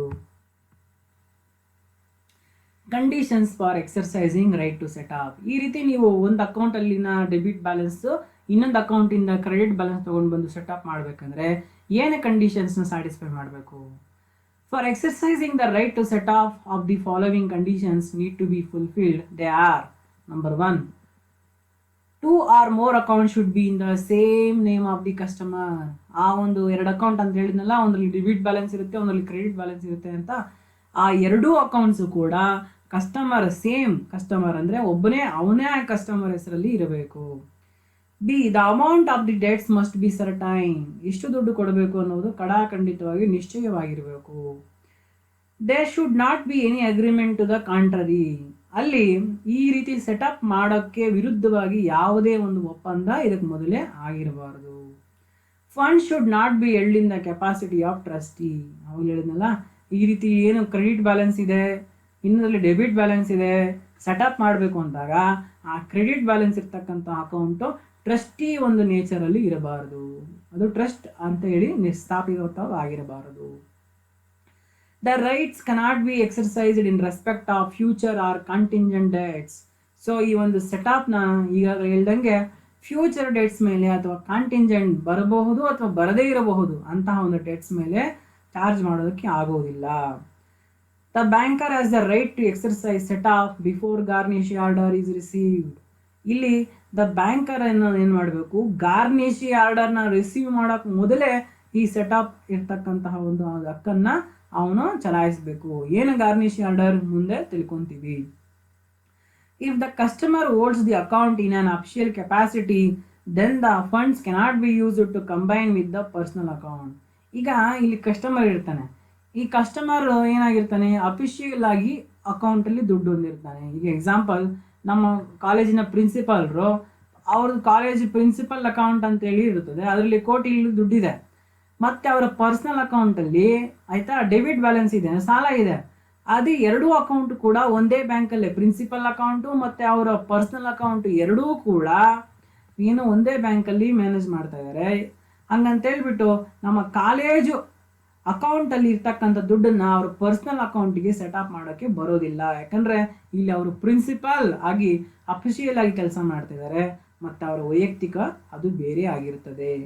ಆ ಒಂದು ವೈಯಕ್ತಿಕವಾಗಿರ್ತಕ್ಕಂತಹ ಒಂದು ಏನು ಡ್ಯೂ ಬ್ಯಾಲೆನ್ಸ್ ಇದೆ, ಡೆಬಿಟ್ ಬ್ಯಾಲೆನ್ಸು, ಅದಕ್ಕೆ ಅವರು ಪ್ರಿನ್ಸಿಪಾಲ್ ಆಗಿ ವರ್ಕ್ ಮಾಡ್ತಾ ಇರ್ತಕ್ಕಂತಹ ಮತ್ತು ಅಕೌಂಟ್ ಹೊಂದಿರತಕ್ಕಂಥದ್ದು ಕ್ರೆಡಿಟ್ ಬ್ಯಾಲೆನ್ಸ್ ತೆಗೆದುಕೊಂಡೋಗಿ ಸೆಟಪ್ ಮಾಡೋಕ್ಕಾಗೋದಿಲ್ಲ. ನಾಳೆ ಇನ್ನೊಬ್ರು ಪ್ರಿನ್ಸಿಪಾಲ್ ಬಂದರೆ ಈ ಅಕೌಂಟು ಅವ್ರ ಹೆಸರಿಗೆ ಹೋಗುತ್ತೆ. ಹಂಗಾಗಿ ಅಫಿಷಿಯಲ್ ಕೆಪಾಸಿಟಿ ಅಲ್ಲಿರ್ತಕ್ಕಂತಹ ಒಂದು ಅಕೌಂಟ್ಸ್ ಅಲ್ಲಿರ್ತಕ್ಕಂಥ ಕ್ರೆಡಿಟ್ ಬ್ಯಾಲೆನ್ಸ್ನ cannot be combine with the personal accounts. Conditions under which the right to set off cannot be exercise. ಯಾವ್ಯಾವ ಸಮಯದಲ್ಲಿ ಸೆಟಪ್ ಮಾಡೋಕ್ಕಾಗೋದಿಲ್ಲ? If the account are not in the same right, ಈಗಾಗಲೇ ಹೇಳಿದ್ವಲ್ಲ ಅದೇ ರೀತಿನೇ ಆಯಿತಾ. ಒಂದೇ ಹೆಸರಲ್ಲಿ ಎರಡು ಅಕೌಂಟ್, ಏನು ಹೇಳಿದೆ ಇಷ್ಟೊತ್ತು, ಸೆಟಪ್ ಅಂದರೆ ಏನು, ಒಂದು ಬ್ಯಾಂಕಲ್ಲಿ ಒಬ್ಬ ಕಸ್ಟಮರ್ದು ಎರಡು ಅಕೌಂಟ್ ಇರ್ತದೆ, ಅದರಲ್ಲಿ ಒಂದು ಡೆಬಿಟ್ ಬ್ಯಾಲೆನ್ಸ್ ಒಂದು ಕ್ರೆಡಿಟ್ ಬ್ಯಾಲೆನ್ಸ್ ಇರುತ್ತೆ. ಕ್ರೆಡಿಟ್ ಬ್ಯಾಲೆನ್ಸಲ್ಲಿ ಇರ್ತಕ್ಕಂತಹ ಒಂದು ದುಡ್ಡನ್ನು ತೆಗೆದು ಡೆಬಿಟ್ ಬ್ಯಾಲೆನ್ಸ್ಗೆ ಜಮಾ ಮಾಡಿ ಅದನ್ನು ಸರಿ ಮಾಡ್ಕೊಳ್ತಕ್ಕಂಥದ್ದು. ಇದು ಮಾಡಬೇಕಂತಂದರೆ ಏನೆಲ್ಲ ಇರಬೇಕು ಅಂತ ಅವಾಗ ಡಿಸ್ಕಸ್ ಮಾಡಿದ್ವಿ. ಇವಾಗ ಯಾವಾಗ ನೀವು ಈ ಸೆಟಪ್ ಮಾಡೋಕ್ಕಾಗೋದಿಲ್ಲ, ಸರಿ ಮಾಡೋಕ್ಕಾಗೋದಿಲ್ಲ ಅಂದರೆ, if the accounts are not in the same right, ಎರಡು ಅಕೌಂಟ್ ಇದೆ, ಒಂದರಲ್ಲಿ ಡೆಬಿಟ್ ಇದೆ, ಒಂದು ಕ್ರೆಡಿಟ್ ಬ್ಯಾಲೆನ್ಸ್ ಇದೆ, ಮತ್ತು ಅವೆರಡೂ ಕೂಡ ಡಿಫ್ರೆಂಟ್ ಪೀಪಲ್ದು, ಒಬ್ಬಂದೇ ಅಲ್ಲ, ಅವಾಗ ನೀವು ಸೆಟಪ್ ಮಾಡೋಕ್ಕೆ ಆಗೋದಿಲ್ಲ. Next, right to set off cannot be exercised for future and contingent debts. ಅವಾಗ ಹೇಳಿದ್ನಲ್ಲ ಅದೇ ರೀತಿ. If the amount of debt is uncertain you can't able to establish.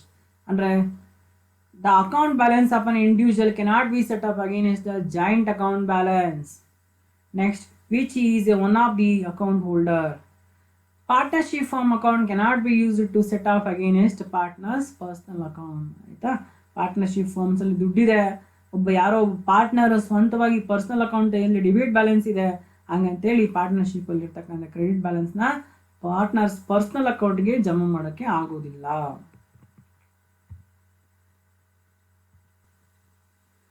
Automatic right to setup. ಕೆಲವೊಂದು ಟೈಮಲ್ಲಿ ಆಟೋಮೆಟಿಕ್ ಆಗಿ ಈ ಒಂದು ಬ್ಯಾಲೆನ್ಸ್ ಸೆಟಪ್ ಆಗಿಬಿಡುತ್ತೆ.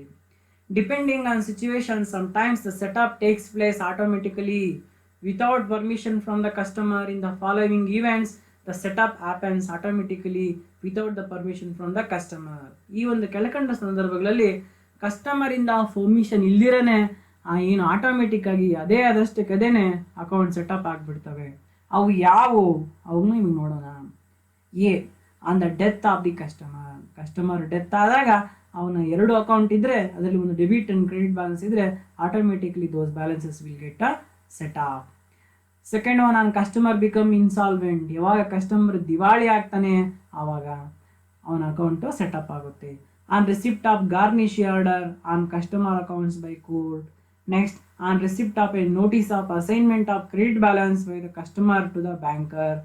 ಅಂದರೆ ಕಸ್ಟಮರ್ಗೆ ಹೇಳ್ತಾನೆ ನನ್ನ ಕ್ರೆಡಿಟ್ ಬ್ಯಾಲೆನ್ಸ್ನ ಇಂಥವ್ರಿಗೆ ನೀವು ಕೊಡಿ ಅಂತ. ಆವಾಗ ಆಟೋಮೆಟಿಕಲಿ ಏನಾಗುತ್ತೆ, ನಾವು ಇರ್ತಕ್ಕಂಥ ಡೆಬಿಟ್ ಬ್ಯಾಲೆನ್ಸ್ನ ಸೆಟಪ್ ಮಾಡಿ ಮಿಕ್ಕಿದ್ರೆ ಕೊಡ್ತಾರೆ. On receipt of notice of second charge on the securities already charged to the bank. ಇವನು ಕೊಟ್ಟಿರ್ತಕ್ಕಂತಹ ಒಂದು ಸೆಕ್ಯೂರಿಟೀಸ್ ಮೇಲೆ ಬೇರೆಯವರಿಗೆ ಅಧಿಕಾರ ಕೊಟ್ಟಿದ್ದೀನಿ ಅಂತ ಇನ್ಫಾರ್ಮ್ ಮಾಡಿದಾಗ ಮೊದಲು ಇವನ ಅಕೌಂಟ್ಸ್ನ ಸೆಟಪ್ ಮಾಡ್ತಾರೆ. Next right is right to appropriate payments.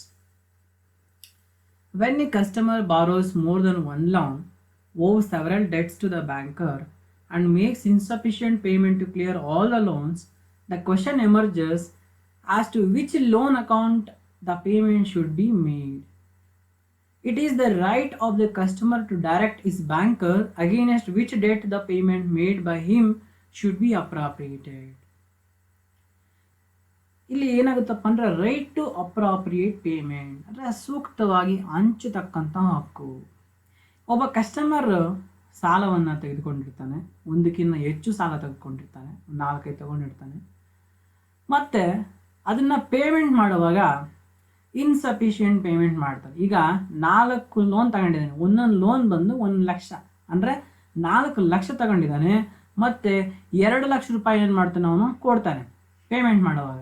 ಇವಾಗ ಕ್ವಶನ್ ಬರುತ್ತೆ, ಯಾವ ಲೋನನ್ನು ನಾವು ಸೆಟಪ್ ಮಾಡಬೇಕು, ಅಂದರೆ ಯಾವ ಲೋನ್ಗೆ ಈ ಒಂದು ಅಮೌಂಟ್ ನಾವು ಜಮಾ ಮಾಡ್ಕೊಳ್ಬೇಕು ಅಂತ.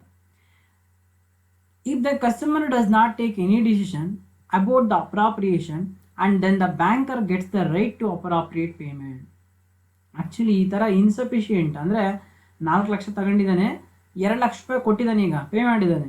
ಇನ್ಸಫಿಷಿಯೆಂಟ್ ಅಮೌಂಟ್ ಪೇ ಮಾಡಿದಾಗ ಈ ನಾನು ಕೊಟ್ಟಂಥ ದುಡ್ಡನ್ನು ಇಂಥ ಲೋನ್ಗೆ ನೀವು ಜಮಾ ಮಾಡ್ಕೊಳ್ಳಿ ಅಂತ ಹೇಳ್ಬೇಕಾಗಿರ್ತಕ್ಕಂಥದ್ದು ಕಸ್ಟಮರ್ನ ಕರ್ತವ್ಯ. ಅಕಸ್ಮಾತ್ತಾಗಿ ಅವನೇನಾದರೂ ಹೇಳಿಲ್ಲ ಅಂದರೆ ಆವಾಗ ಬ್ಯಾಂಕರ್ ಇದ್ರ ಸಂಬಂಧಪಟ್ಟಂಗೆ ನಿರ್ಧಾರವನ್ನು ತೆಗೆದುಕೊಳ್ಳಬೇಕಾಗುತ್ತೆ. Section 59, 60 and 61 of Indian contract act 1872 lays down the rules of appropriation. ಈ ಒಂದು ಸಂದರ್ಭದಲ್ಲಿ ಏನು ಮಾಡಬೇಕು ಅಂತೇಳಿ ಈ ರೂಲ್ಸು ಹೇಳ್ತವೆ. Section 59 says about application of payment where debt to be discharged is indicated. As per borrower instructions, where a debtor owing a several distinct debt, one person makes a payment to him either with express intimation under circumstances implying that the payment is to be applied to the discharge of some particular debt. Section 60 says about application of payment where debt to be discharged is not indicated. In the absence of express implied intention of debtor, it states that if the debtor does not intimate or there is no circumstances indicating how the payment is to be used, the right of appropriation is vested with the creditor. Section 61 says about application of payment where neither party appropriates, whether neither party makes any appropriation, the payment shall be applied in discharge of the debts in order to time.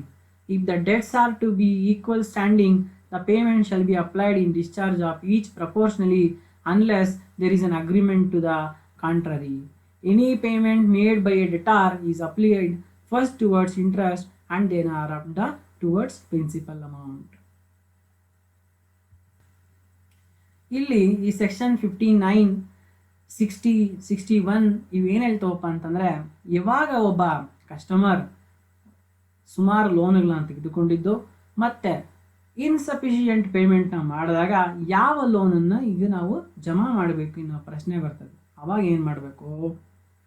According to 59, 60, 61 ಪ್ರಕಾರ ಮೊದಲನೇದಾಗಿ customer ಯಾವ ಲೋನ್ಗೆ ಹೇಳ್ತಾನೋ ಆ ಲೋನ್ಗೆ ಜಮಾ ಮಾಡಬೇಕು.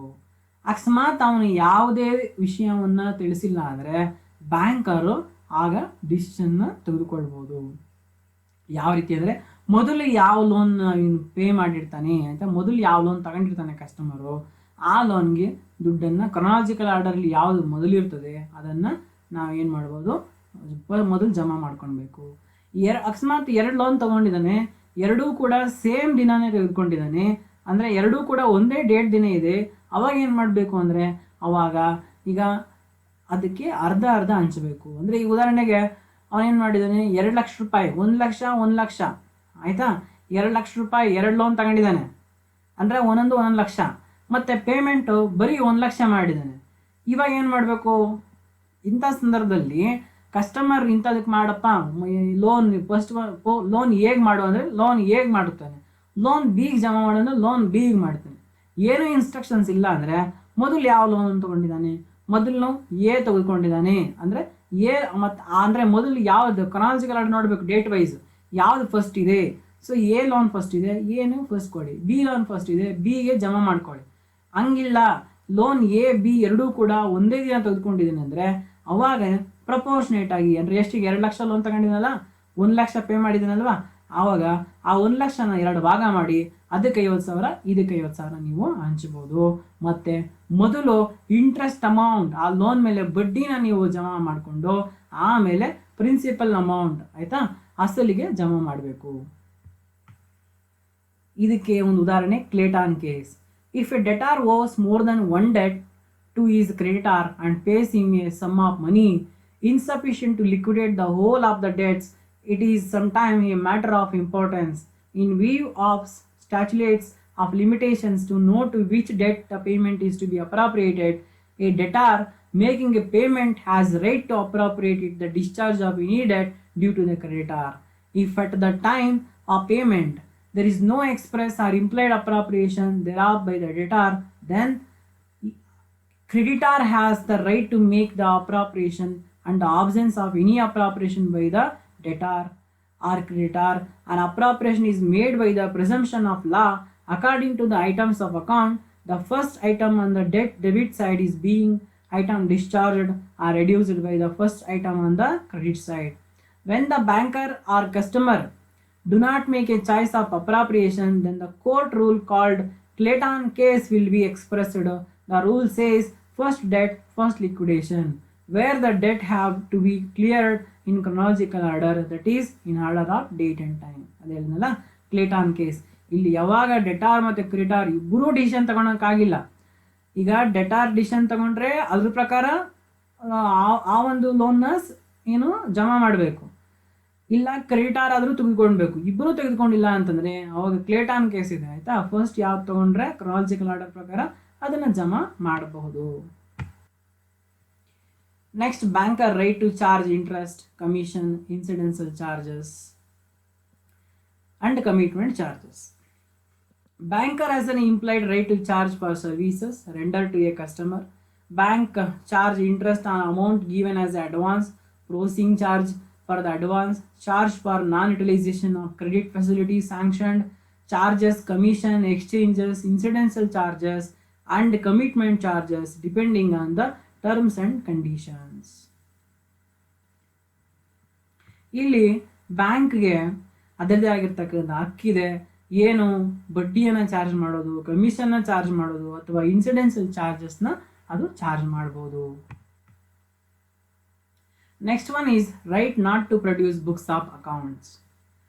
According to the provision of bankers book evidence act 1891, the banker need not to produce the original books of accounts as evidence in the cases in which the banker is party. He can issue only an attested copy of the required portion of the account which can utilize as evidence before the court. When the court is not satisfied with the certified copy, court can summon for the original books. But when a banker is a party to the suit, the court forces the banker to produce the original records in support of the claim. ಇಲ್ಲಿ ಇನ್ನೊಂದು 5ನೇ ಒಂದು ಹಕ್ಕೇನಪ್ಪ ಅಂದರೆ not to produce books of accounts. ಅಂದರೆ ಏನು books of accounts ಇದು maintain ಮಾಡ್ತಾ ಇದೆ ಬ್ಯಾಂಕು, ಅದು ಒಂದು ಬುಕ್ಸನ್ನು ಯಾರಿಗೂ ಕೂಡ ಇದು ಶೇರ್ ಮಾಡ್ಕೊಳ್ಳೋ ಅವಶ್ಯಕತೆ ಇಲ್ಲ, ಮತ್ತು ಮಾಡಿಕೊಳ್ಳದೇ ಇರತಕ್ಕಂಥ ಹಕ್ಕು ಬ್ಯಾಂಕಿಗಿದೆ. ಅಕಸ್ಮಾತ್ ಯಾವುದಾದ್ರೂ ಒಂದು ಕೇಸಲ್ಲಿ ಇದ್ರ ಬುಕ್ಸ್ ಆಫ್ ಅಕೌಂಟ್ಸ್ನ ಬೇಕು ಅಂತ ಕೇಳಿದಾಗ ಆವಾಗ ಏನು ಮಾಡ್ಬೋದು, ಇದು ಒರಿಜಿನಲ್ ಬುಕ್ಸ್ನ ಕೊಡದೆ ಅದರ ಒಂದು ಭಾಗ, ಒಂದು ಪ್ರತಿನ ಅಟೆಸ್ಟೇಷನ್ ಮಾಡಿ ಆಯಿತಾ, ಇದು ಏನು ಮಾಡಿ ಒಂದು ಜೆರಾಕ್ಸ್ ಮಾಡಿ ಅದನ್ನು ಅಟೆಸ್ಟೇಟ್ ಮಾಡಿ ಕೊಡ್ಬೋದು. ಕೋರ್ಟು ಆ ಅಟೆಸ್ಟೇಷನ್ ಕಾಪಿ ಇದು ಸರಿ ಹೋಗೋದಿಲ್ಲ ಅಂತ ಹೇಳಿದಾಗ ಅವಾಗ ಬೇಕಾದರೆ ಒರಿಜಿನಲ್ ಕಾಪಿ ಕೊಡಿ ಅಂತ ಕೇಳೋವಂಥ ಹಕ್ಕು ಕೋರ್ಟಿಗಿದೆ. ಆದರೆ ಬ್ಯಾಂಕ್ ಏನಾದರೂ ಆ ಒಂದು ದಾವೆಯಲ್ಲಿ ಭಾಗಿಯಾಗಿದ್ದರೆ ಖಂಡಿತವಾಗಿ ಒರಿಜಿನಲ್ ಬುಕ್ಸ್ನೇ ಕೊಡಬೇಕಾಗುತ್ತದೆ. Bankers' right under garnish order. This is very, very interesting. Garnish order is a legal procedure by which creditors can receive the debts owed by the debtor through the debtor's banker. In the relationship between a debtor and creditor, if the debtor fails to repay the debts to the creditor, the debtor may be taken to the court of law by the creditor. The creditor may seek for attachment of garnish order on the bank account of the debtor through a court order. In such a situation, the creditor who seeks for attachment of garnish order is called a judgment creditor. The banker with whom the debtor has his account, he is a debtor's debtor, he is called a garnishee. Once the banker receives an order from the court to attach the debtor's bank account, the accounts will be frozen and no checks will be honored. This process of receiving the order of the court is known as garnishee order. ಇಲ್ಲಿ ನಾನು ನಿಮ್ಗೆ ಇದನ್ನು ವಿವರವಾಗಿ ಹೇಳ್ತೀನಿ ನೋಡಿ. ಕೆಲವೊಂದು ಟೈಮಲ್ಲಿ ಈ ಥರ ಮಾಡ್ತಾರೆ ಕೆಲವರು. ಏನು, ಮಿಸ್ಟರ್ ಎ ಇರ್ತಾನೆ, ಮಿಸ್ಟರ್ ಎ ಅನ್ನೋನು SBI ಬ್ಯಾಂಕಲ್ಲಿ ಒಂದು ಅಕೌಂಟ್ನ ಓಪನ್ ಮಾಡಿರ್ತಾನೆ, ಮತ್ತು ಕೆನರಾ ಬ್ಯಾಂಕಲ್ಲಿ ಒಂದು ಅಕೌಂಟ್ ಓಪನ್ ಮಾಡಿರ್ತಾನೆ. SBI ಬ್ಯಾಂಕಲ್ಲಿ ಲೋನ್ ತೆಗೆದುಕೊಂಡಿರ್ತಾನೆ, ಆದರೆ ಅದನ್ನ ಪೇ ಮಾಡಿರೋದಿಲ್ಲ. ಮತ್ತು ಅವನು ಪೇ ಮಾಡದೆ ಏನು ಮಾಡ್ತಿರ್ತಾನೆ, ಕೆನರಾ ಬ್ಯಾಂಕಲ್ಲಿ ಅವನ ಟ್ರಾನ್ಸಾಕ್ಷನ್ಸ್ನ ನಡೆಸ್ತಾ ಇರ್ತಾನೆ. ಅಲ್ಲೊಂದು ಅಕೌಂಟ್ ಓಪನ್ ಮಾಡಿ ಅಲ್ಲಿ ಕ್ರೆಡಿಟ್ ಬ್ಯಾಲೆನ್ಸ್ ಇಟ್ಟು ಅಲ್ಲಿ ಟ್ರಾನ್ಸಾಕ್ಷನ್ಸ್ನ ನಡೆಸ್ತಾ ಇರ್ತಾನೆ.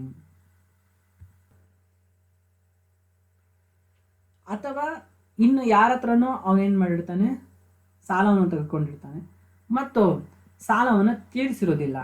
ಅವಾಗ ಅವರು ಒಬ್ಬ ವ್ಯಕ್ತಿ ಆಗಿರ್ಬೋದು ಅಥವಾ ಒಂದು ಸಂಸ್ಥೆ ಆಗಿರ್ಬೋದು, ಅವ್ರು ಏನು ಮಾಡ್ತಾರೆ, ಕೋರ್ಟಿಗೆ ಮೊರೆ ಹೋಗಿ ಇಂಥ ವ್ಯಕ್ತಿ ನನ್ನ ಹತ್ರ ಸಾಲ ತೆಗೆದುಕೊಂಡು ಇದನ್ನು ತೀರಿಸಿಲ್ಲ, ಸೊ ಅವನಿಂದ ನನಗೆ ಸಾಲವನ್ನು ವಾಪಸ್ ಕೊಡಿಸಿ ಅಂತ ಕೇಳ್ತಾನೆ. ಅವಾಗ ಕೋರ್ಟ್ ಏನು ಮಾಡುತ್ತೆ, ಆ ಒಂದು ವ್ಯಕ್ತಿ ಯಾರೋ ಮಿಸ್ಟರ್ ಎ ಅವನ ಬ್ಯಾಂಕ್ ಅಕೌಂಟ್ ಎಲ್ಲಿದೆ ಹೌದಾ, ಆ ಬ್ಯಾಂಕ್ಗೆ ಒಂದು ನೋಟಿಸನ್ನು ಜಾರಿ ಮಾಡುತ್ತೆ. ಅದನ್ನೇ ಗಾರ್ನಿಷಿ ಆರ್ಡರ್ ಅಂತ ಹೇಳ್ಬಿಟ್ಟು ಕರಿತೀವಿ. ಏನಂತ, ಈ ಒಂದು ವ್ಯಕ್ತಿಯ ಒಂದು ಅಕೌಂಟ್ ಏನಿದೆ ಅದನ್ನು ಫ್ರೀಸ್ ಮಾಡಿ ಅಂತ ಹೇಳಿ ಒಂದು ಆರ್ಡರ್ನ ಕಳಿಸ್ತಾನೆ. ಅದನ್ನು ಗಾರ್ನಿಷಿ ಆರ್ಡರ್ ಅಂತ ಹೇಳ್ಬಿಟ್ಟು ಕರಿತೀವಿ. ಮತ್ತು ಈ ನೋಟಿಸ್ ಯಾರು ಕೊಟ್ವಿ, mister A bank account holder ಬ್ಯಾಂಕ್ಗೆ, ಅಂದರೆ ಈಸ್ ಎ ಡೆಟಾರ್ಸ್ ಡೆಟಾರ್, ಅಂದರೆ ಮಿಸ್ಟರ್ ಎ ಇದ್ದಾನೆ, ಮಿಸ್ಟರ್ ಎ ಬಂದು ಮಿಸ್ಟರ್ ಬಿ ಇಂದ ಏನು ಮಾಡಿದ್ದಾನೆ, ಸಾಲವನ್ನು ಪಡೆದುಕೊಂಡಿದ್ದಾನೆ ಆಯಿತಾ. ಮತ್ತು ಅವನು ಸಾಲವನ್ನು ಕಟ್ಟಿಲ್ಲ. ಅವಾಗ ಮಿಸ್ಟರ್ ಬಿ ಏನು ಮಾಡ್ತಾನೆ, ಕೋರ್ಟ್ಗೆ ಹೋಗ್ತಾನೆ ಆಯಿತಾ, ನನಗೆ ಇಂಥವನಿಂದ ಸಾಲ ಬರಬೇಕು, ಇದನ್ನು ನನಗೆ ಕೊಡಿಸಿ ಅವನ ಕಡೆಯಿಂದ ಅಂತ ಹೇಳ್ತಾನೆ. ಆವಾಗ ಕೋರ್ಟ್ ಏನು ಮಾಡುತ್ತೆ, ಮಿಸ್ಟರ್ ಎ ಅವನ ಬ್ಯಾಂಕ್ಗೆ ಆರ್ಡರ್ನ ಪಾಸ್ ಮಾಡ್ತಾನೆ. ಸೊ ಆರ್ಡರ್ನ ಪಾಸ್ ಮಾಡಿ ದುಡ್ಡನ್ನು ಅವನ ಅಕೌಂಟನ್ನು ಕ್ಲೋಸ್ ಮಾಡಿ ಫರ್ದರ್ ಆರ್ಡರ್ ಬರೋವರೆಗೂ ಅಂತ ಹೇಳ್ತಾನೆ. ಅವಾಗ ಇಲ್ಲಿ ಏನಾಗುತ್ತಪ್ಪ ಅಂತಂದರೆ, ಇಲ್ಲಿ ಗಾರ್ನಿಷಿ ಆರ್ಡರ್ ಬರುತ್ತೆ ನೋಡಿ. ಇಲ್ಲಿ there are 3 parties are coming here. Number 1 ಯಾರು, judgment debtor, judgment creditor and garnishee. Garnish order is a legal procedure by which creditor can receive the debts owed by the debtor through debtor's banker in the relationship between debtor and creditor. ಇಲ್ಲಿ debtor and creditor relationship ಏನಿತ್ತು, ಇಲ್ಲಿ ಏನಾಗ್ತಾ ಇದೆ, ಈ ಒಂದು ಸಂದರ್ಭದಲ್ಲಿ ಒಬ್ಬ creditor ಅಂದರೆ ಯಾರು ಸಾಲವನ್ನು ಕೊಟ್ಟಿದ್ದಾನೆ ಅವನು ಡೆಟಾರಿಂದ ನೇರವಾಗಿ ಸಾಲ ವಾಪಸ್ ಬರ್ತಾ ಇಲ್ಲ. ಹೀಗಾಗಿ ಕೋರ್ಟ್ಗೆ ಹೋಗಿ ಕಾನೂನಾತ್ಮಕವಾಗಿ ಗಾರ್ನಿಷಿ ಆರ್ಡರ್ನ ಇಶ್ಯೂ ಮಾಡಿಸಿ ಅದರ ಮೂಲಕ ಪಡೆದುಕೊಂಡ್ರೆ ಅವನ ದುಡ್ಡನ್ನು, ಇದನ್ನು ಗಾರ್ನಿಷಿ ಆರ್ಡರ್ ಅಂತ ಹೇಳ್ಬಿಟ್ಟು ಕರಿತೀವಿ. ಈ ಒಂದು ಸಿಚುವೇಶನ್ಸಲ್ಲಿ ದ ಕ್ರೆಡಿಟಾರ್ ಅಂದರೆ ಯಾರು ಗಾರ್ನಿಷಿ ಆರ್ಡರ್ನ ಪಡ್ಕೊಂಡು ಬಂದಿದ್ದಾನೆ ಕ್ರೆಡಿಟಾರು ಕೋರ್ಟಿಂದ, ಅವನನ್ನು ಜಡ್ಜ್ಮೆಂಟ್ ಕ್ರೆಡಿಟಾರ್ ಅಂತ ಹೇಳ್ಬಿಟ್ಟು ಕರಿತೀವಿ. ಆಮೇಲೆ the banker with whom debtor as is account, ಅಂದರೆ ಈಗ ಇವನು ಸಾಲ ಕೊಡಬೇಕಲ್ಲ ಡೆಟಾರು, ಇವನು ಯಾವ ಬ್ಯಾಂಕಲ್ಲಿ ಅಕೌಂಟ್ನ ಓಪನ್ ಮಾಡಿದ್ದಾನೆ ಆ ಬ್ಯಾಂಕನ್ನು ಡೆಟಾರ್ ಅಂತ ಕರಿತೀವಿ. ಅಂದರೆ ಇವನೇ ಡೆಟಾರು, ಇವನ ಅಕೌಂಟ್ನ ಮೇಂಟೈನ್ ಮಾಡಿರ್ತಕ್ಕಂತಹ ಆ ಒಂದು ಬ್ಯಾಂಕು ಅದು ಡೆಟಾರ್, ಯಾಕಂದ್ರೆ ಇವನಿಂದ ಅದು ದುಡ್ಡು ತಗೊಂಡಿದೆ ಅಲ್ವಾ. ಅವಾಗಲೇ ನೋಡಿದ್ವಲ್ಲ ಜನರಲ್ ರಿಲೇಷನ್ಶಿಪ್ಪಲ್ಲಿ ಡೆಟಾರ್ ಅಂಡ್ ಕ್ರೆಡಿಟಾರ್ ರಿಲೇಷನ್ಶಿಪ್ ಅಂತ ಹೇಳ್ಬಿಟ್ಟು. ಸೊ ಅದೇ ರೀತಿ ಈಗ ಬ್ಯಾಂಕ್ ಏನಾಗುತ್ತೆ, ಡೆಟಾರ್ಗೆ ಡೆಟಾರ್ ಅಂದರೆ ಡೆಟಾರ್ ಆಗುತ್ತೆ. ಅದು ಯಾವಾಗ ಗಾರ್ನಿಷಿ ಆರ್ಡರ್ನ ತೆಗೆದುಕೊಳ್ಳುತ್ತೆ ಆವಾಗ ಆ ಬ್ಯಾಂಕ್ನ ನಾವು ಗಾರ್ನಿಷಿ ಅಂತ ಹೇಳ್ಬಿಟ್ಟು ಕರಿತೀವಿ. Once the bank receive an order from the court attach the debtor, ಆಯಿತಾ. ಈ ಒಂದು ಬ್ಯಾಂಕ್ ಅಕೌಂಟ್ ಏನಿದೆ ನಿಮ್ಮಲ್ಲಿ, ಈ ಒಂದು ಮಿಸ್ಟರ್ ಏದು ಆಯಿತಾ, ಈ ಅಕೌಂಟನ್ನು ನೀವು ಫ್ರೀಸ್ ಮಾಡಿ ಅಂತ ಹೇಳಿದ ತಕ್ಷಣ ಅದನ್ನು ಫ್ರೀಸ್ ಮಾಡಿ ಯಾವುದೇ ಚೆಕ್ಗಳನ್ನ ಅದು ಕೊಡೋದಿಲ್ಲ. ಈ ಪ್ರೋಸೆಸ್ ಇದೆಯಲ್ಲಪ್ಪ, ಗಾರ್ನಿಷ್ ಆರ್ಡರ್ನ ರಿಸೀವ್ ಮಾಡ್ಕೊಂತ ಪ್ರೋಸೆಸ್ಸು, ಇದನ್ನು ಗಾರ್ನಿಷಿ ಆರ್ಡರ್ ಅಂತ ಹೇಳ್ಬಿಟ್ಟು ಕರಿತೀವಿ. ಈ ಗಾರ್ನಿಷಿ ಈಸ್ ಎ ಡೆಟಾರ್ ಅಂದರೆ ಈ ಬ್ಯಾಂಕು ಆಯಿತಾ, ಈ ಬ್ಯಾಂಕನ್ನು ನಾವೇನಂದ್ರೆ ಡೆಟಾರ್ ಅಥವಾ ಬ್ಯಾಂಕ್ ಏನಿದೆ ಅಂದರೆ ನಮ್ಮ ಮಿಸ್ಟರ್ ಎ ಅವನೇ ಡೆಟಾರು, ಅವನ ಅಕೌಂಟ್ನ ಮೇಂಟೈನ್ ಮಾಡಿರ್ತಕ್ಕಂಥ ಬ್ಯಾಂಕ್ ಇದೆಯಲ್ಲ ಅದು ಡೆಟಾರ್, ಅದನ್ನು ಗಾರ್ನಿಷಿ ಅಂತ ಕೂಡ ಕರಿತೀವಿ. ಯಾಕಂದ್ರೆ ಅದು ಗಾರ್ನಿಶ್ ಆರ್ಡರ್ನ ರಿಸೀವ್ ಮಾಡ್ಕೊಂಡಿರೋದ್ರಿಂದ in a garnishee proceeding 3 parties are involved. Number 1 judgment debtor, ಅಂದರೆ ಯಾರು ಏನು ಒಬ್ಬ ಕ್ರೆಡಿಟಾರಿಂದ ಸಾಲವನ್ನು ತೆಗೆದುಕೊಂಡಿರ್ತಾನೆ ಆಯ್ತಾ, ಯಾರು ಕ್ರೆಡಿಟಾರು ಇವನ ಮೇಲೆ ಕೋರ್ಟಲ್ಲಿ ಕೇಸ್ ಹಾಕಿರ್ತಾನೆ, ಅಂದರೆ ನಮ್ಮ ಎಕ್ಸಾಂಪಲಲ್ಲಿ ಮಿಸ್ಟರ್ ಎ, ಇವನು judgement debtor. Next a judgment creditor, ಅಂದರೆ ಯಾರು ಕೋರ್ಟಲ್ಲಿ ಕೇಸ್ ಹಾಕಿರ್ತಾನೆ ಮಿಸ್ಟರ್ ಎ ಇಂದ ಅಥವಾ ಈ ಒಂದು ಡೆಟಾರಿಂದ ನಮಗೆ ಸಾಲ ಬರಬೇಕು ಅಂತೇಳಿ, ಅಂದರೆ ನಮ್ಮ ಎಕ್ಸಾಂಪಲಲ್ಲಿ mister B is a judgment creditor. And a garnishee, ಇಲ್ಲಿ ಗಾರ್ನಿಶಿ ಯಾರು ಡೆಟಾರು ಯಾವ ಬ್ಯಾಂಕಲ್ಲಿ ಅಕೌಂಟ್ ಓಪನ್ ಮಾಡಿರ್ತಾನೆ ಆ ಬ್ಯಾಂಕು ಗಾರ್ನಿಶಿ, ಅಂದರೆ ಡೆಟಾರ್ ಸ್ಟೆಟಾರ್. A judgment creditor is the one who has obtain the decree against another judgment debtor is the. ಮತ್ತೆ judgment debtor ಯಾರು? Judgment debtor is the person against whom the decree is granted, and a garnish is a person who is presumed to indented to the judgment debtor. ಆಯ್ತಾ? So process of garnish order. This garnish order is issued in 2 phases. ಆಯ್ತಾ? ಈ garnish order ಬಗ್ಗೆ ತಿಳ್ಕೊಂಡು ಯಾವಾಗಲೇ ಈಗ ಈ ಹೆಂಗ್ process ಆಗುತ್ತೆ ಅಂತ ತಿಳ್ಕೊಳ್ಳೋಣ. This garnish order will process in 2 stages. Number 1 phase 1 order Nishi, number 2 order absolute ಅಂತ ಬರುತ್ತೆ. First phase 1 order Nishi. It is an order issued by a court on a specific banker ordering him not to release any funds belonging to a particular customer, ಅಂದ್ರೆ judgment debtor, until the further order is issued. In the meantime, the judgment debtor is requested to appear before the court for further proceedings. ಇಲ್ಲಿ ಏನಪ್ಪ ಅಂದರೆ ಈ garnish order ಹೇಳಿದ್ನಲ್ಲ ಅವಾಗಲೇ, mister A mister B ಇಂದ ಸಾಲ ತಗೊಂಡಿರ್ತಾನೆ, ಕೊಟ್ಟಿರೋದಿಲ್ಲ. ಅವಾಗ ಮಿಸ್ಟರ್ ಬಿ ಕೋರ್ಟ್ಗೆ ಹೋಗಿ ಮಿಸ್ಟರ್ ಎ ಇಂದ ಸಾಲವನ್ನು ವಾಪಸ್ ಮಾಡಿಕೊಡಿ ಅಂತ ಹೇಳುತ್ತೆ. ಅವಾಗ ಕೋರ್ಟು ಮಿಸ್ಟರ್ ಎ ಯಾವ ಅಕೌಂಟಲ್ಲಿ ಯಾವ ಬ್ಯಾಂಕ್ ಅಕೌಂಟಲ್ಲಿ ದುಡ್ಡನ್ನು ಇಟ್ಟಿದ್ದಾನೆ ಆ ಬ್ಯಾಂಕ್ಗೆ ಆರ್ಡರ್ನ ಇಶ್ಯೂ ಮಾಡುತ್ತೆ, ಅದನ್ನು ಗಾರ್ನಿಶ್ ಆರ್ಡರ್ ಅನ್ನುತ್ತೆ. ಇಲ್ಲಿ ಮಿಸ್ಟರ್ ಎ ಬಂದು ಜಡ್ಜ್ಮೆಂಟ್ ಡೆಟಾರ್ ಮತ್ತು ಮಿಸ್ಟರ್ ಬಿ ಬಂದು ಜಡ್ಜ್ಮೆಂಟ್ ಕ್ರೆಡಿಟಾರ್, ಮತ್ತು ಆ ಬ್ಯಾಂಕನ್ನು ಗಾರ್ನಿಶಿ ಅಂತ ಕರಿತೀವಿ. ಆ ಗಾರ್ನಿಶಿ ಡೆಟಾರ್, ಯಾಕಂದರೆ ಡೆಟಾರ್ ಆ ಒಂದು ಬ್ಯಾಂಕಲ್ಲಿ ಅಕೌಂಟನ್ನು ಓಪನ್ ಮಾಡಿ ದುಡ್ಡನ್ನು ಡೆಪಾಸಿಟ್ ಮಾಡಿರೋದ್ರಿಂದ ಅದನ್ನು ಡೆಟಾರ್ ಅಂತೀವಿ ಅಂತ ತಿಳ್ಕೊಂಡ್ವಿ. ಈಗ ಈ ಗಾರ್ನಿಶ್ ಆರ್ಡರ್ ಇಶ್ಯೂ ಆಗ್ತಕ್ಕಂಥ ಪ್ರೋಸೆಸ್ನ ತಿಳ್ಕೊಂಡ್ರೆ ದೆರ್ ಆರ್ 2 ಪ್ರೋಸೆಸ್, ಅಂದರೆ 2 ಸ್ಟೆಪ್ಸಲ್ಲಿ ಇದೇನಾಗುತ್ತೆ ಬರುತ್ತೆ. ಮೊದಲನೇದು ಆರ್ಡರ್ ನಿಶಿ, ನೆಕ್ಸ್ಟ್ ಎರಡನೇದು ಆರ್ಡರ್ ಅಬ್ಸಲ್ಯೂಟ್. ಆರ್ಡರ್ ನಿಶಿ ಅಂದರೆ ಏನಪ್ಪ ಅಂದರೆ ಇಲ್ಲಿ ಗಾರ್ನಿಶ್ ಆರ್ಡರ್ ಒಂದೇ ಸರಿ ಬರಲ್ಲ, 2 ಟೈಪ್ಸಲ್ಲಿ ಬರುತ್ತೆ, 2 ಟೈಮಲ್ಲಿ ಬರುತ್ತೆ. ಫಸ್ಟು ಆರ್ಡರ್ ನಿಶಿ ಅಂತ ಬರುತ್ತೆ, ಎರಡನೇದು ಆರ್ಡರ್ ಅಬ್ಸಲ್ಯೂಟ್ ಅಂತ ಬರುತ್ತೆ. ಫಸ್ಟ್ ಏನಂತ ಬರುತ್ತೆ, it is an order issued by A court on A specific banker. ಆಯ್ತಾ? ಮೊದಲು ಕೋರ್ಟಿಂದ ಏನು ಮಾಡ್ತಂದ್ರೆ, ನೋಡಿ ಈ ಒಂದು ಬ್ಯಾಂಕರ್ ಸಂಬಂಧ, ಈ ಒಂದು ಮಿಸ್ಟರ್ ಎ ಸಂಬಂಧಪಟ್ಟಂಗೆ ನಮ್ಗೆ ಒಂದು ಕೇಸ್ ಬಂದಿದೆ, ತಕ್ಷಣಕ್ಕೆ ಇವನ ಬ್ಯಾಂಕನ್ನು ನೀವು ಕ್ಲೋಸ್ ಮಾಡಿ ಮತ್ತು ಇವನಿಂದ ಯಾವುದೇ ಟ್ರಾನ್ಸಾಕ್ಷನ್ಸ್ ಎಲ್ಲವನ್ನು ಕ್ಯಾನ್ಸಲ್ ಮಾಡಿ ಮುಂದಿನ ನಿರ್ಧಾರದವರೆಗೆ, ಮುಂದಿನ ಆದೇಶದವರೆಗೆ ಅಂತ ಹೇಳುತ್ತೆ. ಇದನ್ನು ಆರ್ಡರ್ ನಿಶಿ ಅಂತ ಹೇಳ್ಬಿಟ್ಟು ನಾವು ಕರಿತೀವಿ. ಈ ಆರ್ಡರ್ ನಿಶಿ ಬಂದಮೇಲೆ ಜಡ್ಜ್ಮೆಂಟ್ ಡೆಟಾರ್, ಅದೇ ಅವನು ಸಾಲ ತಗೊಂಡಿರ್ತಾನಲ್ಲ ಮಿಸ್ಟರ್ ಎ, ಅವನು ಕೋರ್ಟ್ಗೆ ಹಾಜರಾಗಬೇಕು.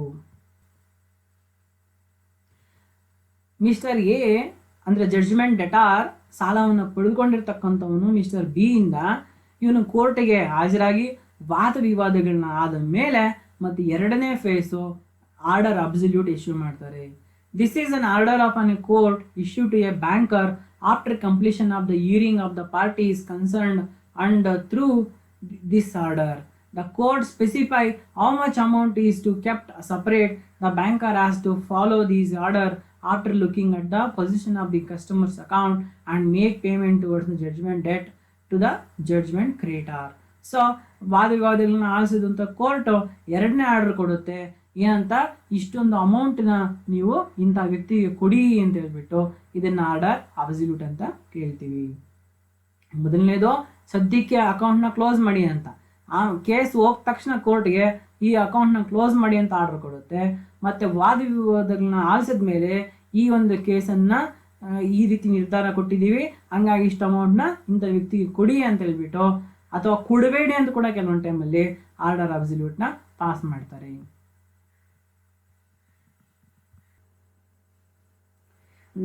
ನಾನ್ ಅಪ್ಲಿಕೇಶನ್ ಆಫ್ ಗಾರ್ನಿಶ್ ಆರ್ಡರ್. ಈ ಒಂದು ಗಾರ್ನಿಶ್ ಆರ್ಡರ್ ಯಾವ ಒಂದು ಸಂದರ್ಭಗಳಲ್ಲಿ ಅಪ್ಲೈ ಆಗೋದಿಲ್ಲ ಅಂತ.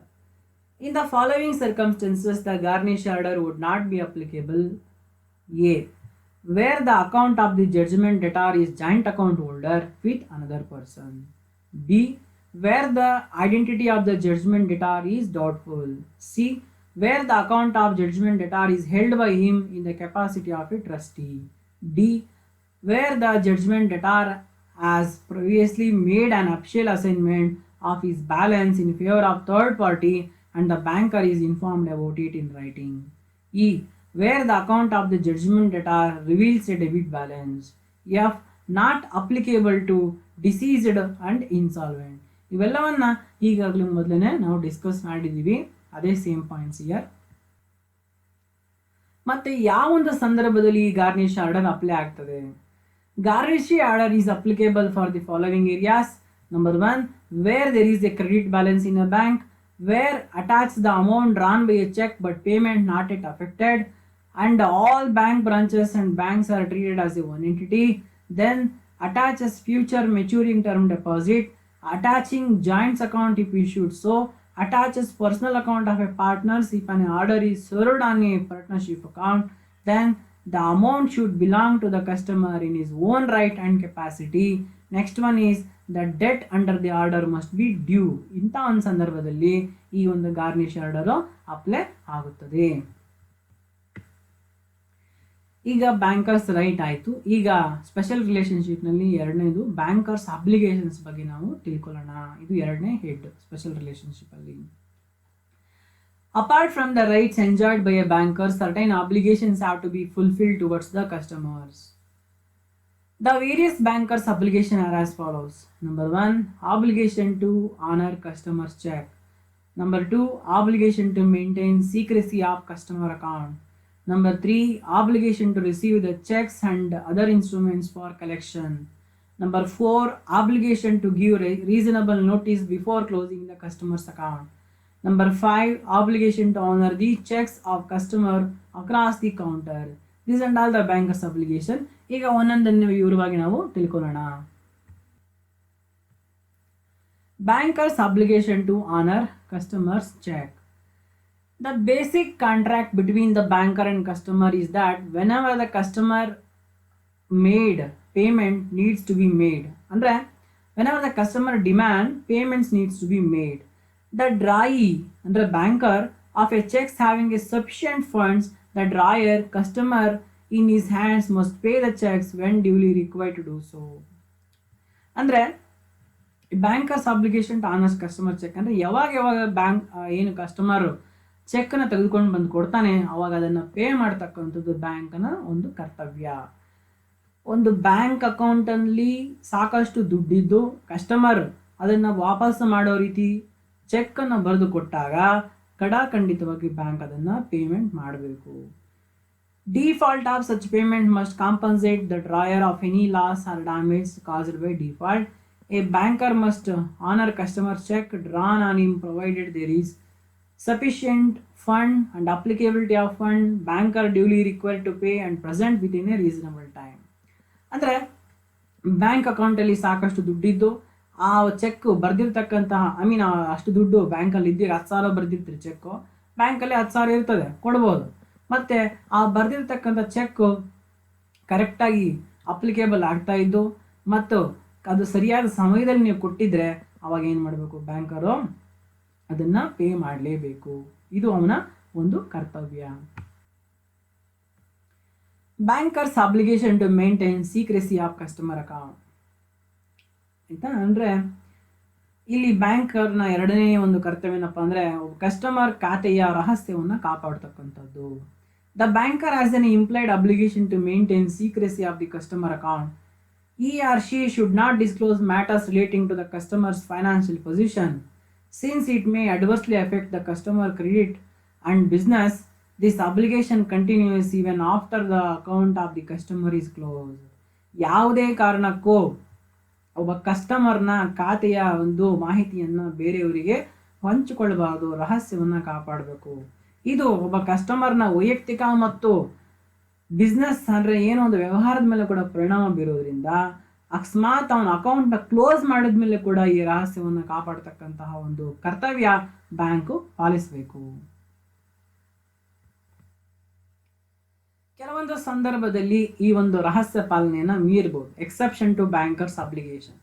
According to section 27 subsection 1, the central bank may require any institution to furnish to it at any time and in such a manner as it may direct.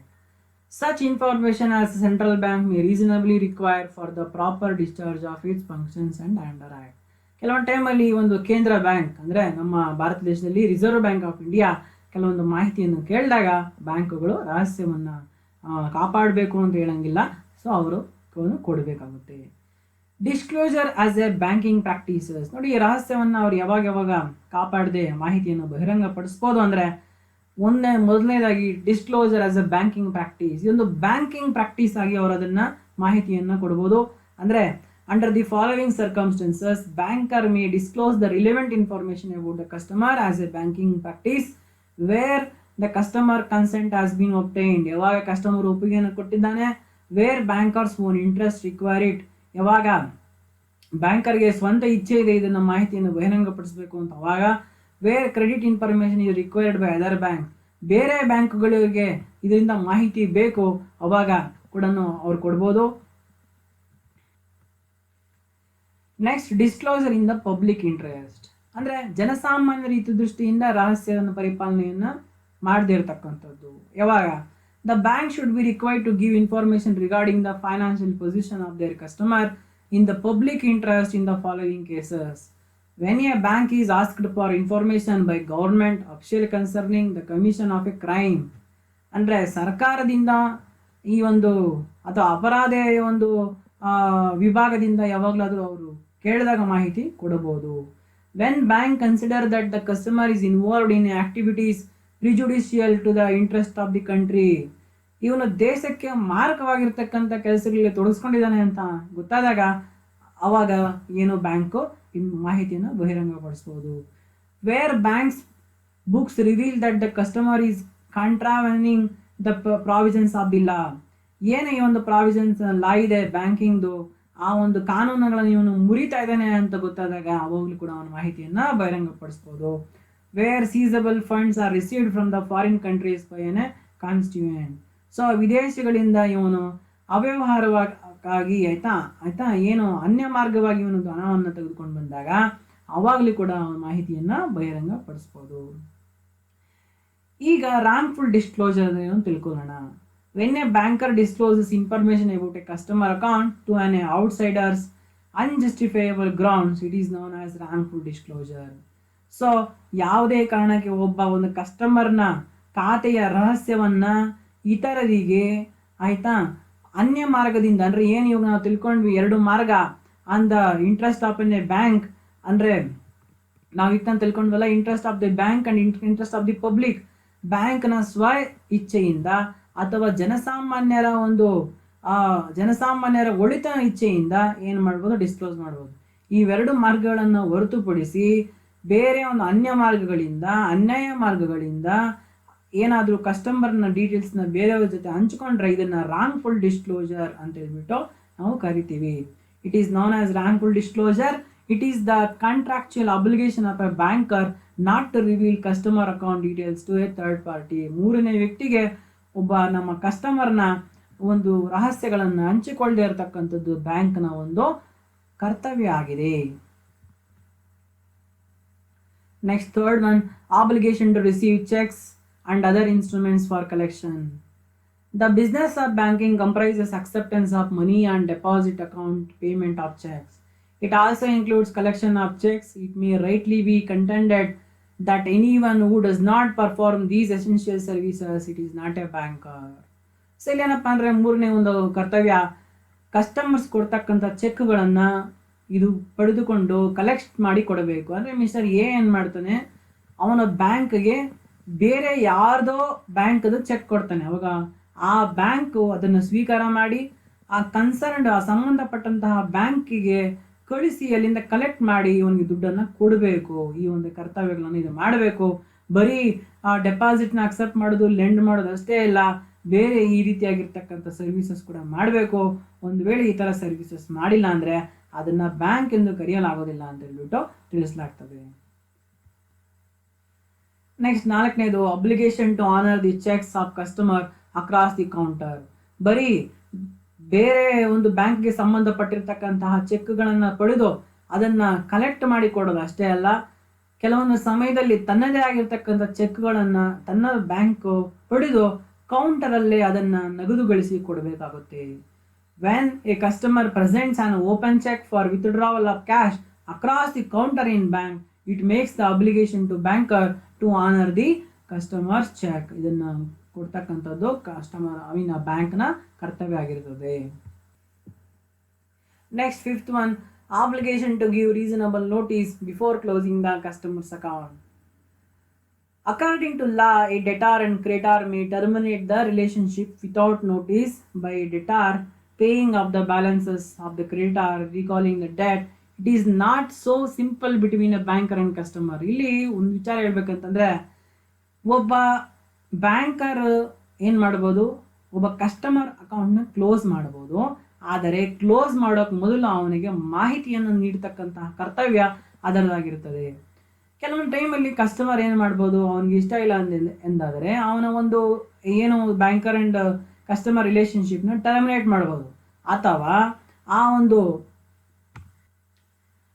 ಒಂದು customer ಏನು ಒಂದು ಕೆಟ್ಟದಾಗಿ ವರ್ತಿಸ್ತಾ ಇದ್ದಾನೆ ಅಂದರೆ ಬೌನ್ಸ್ ಆಗ್ತಕ್ಕಂಥ ಚೆಕ್ಸ್ನ ನೀಡ್ತಾ ಇದ್ದಾನೆ ಅಥವಾ ಪೋಸ್ಟ್ ಡೇಟೆಡ್ ಚೆಕ್ಸ್ ನೀಡ್ತಾ ಇದ್ದಾನೆ, ಈ ರೀತಿ ಟೈಮಲ್ಲಿ ಬ್ಯಾಂಕರೇ ಅವನ ಕಸ್ಟಮರ್ ಅಕೌಂಟ್ನ ಫೋರ್ಸಬಲ್ ಆಗಿ ಏನು ಮಾಡ್ಬೋದು, ಕ್ಲೋಸ್ ಮಾಡ್ಬೋದು. ಆದರೆ ಆ ರೀತಿ ಮಾಡೋಕ್ಕೆ ಮೊದಲು ಅವನಿಗೆ ಮಾಹಿತಿಯನ್ನು ನೀಡಬೇಕು. ಇಲ್ಲದೆ ಹೋದರೆ ಅವನು ಯಾರಿಗೂ ಚೆಕ್ಸ್ನ ಬರೆದು ಕೊಟ್ಟು ಅವನಿಗೆ ಅವಮಾನ ಉಂಟಾಗ್ಬೋದು ಅಥವಾ ಅವನ ಬಿಸ್ನೆಸ್ಗೆ ತೊಂದರೆ ಆಗುತ್ತೆ. The customer might be faced with in embarrassing situation. Reasonable time must be granted to enable him to make alternative arrangements. Where any customer becomes nuisance through overdrawing without arrangement of issuing post-dated checks, etc., it is advisable to close his account.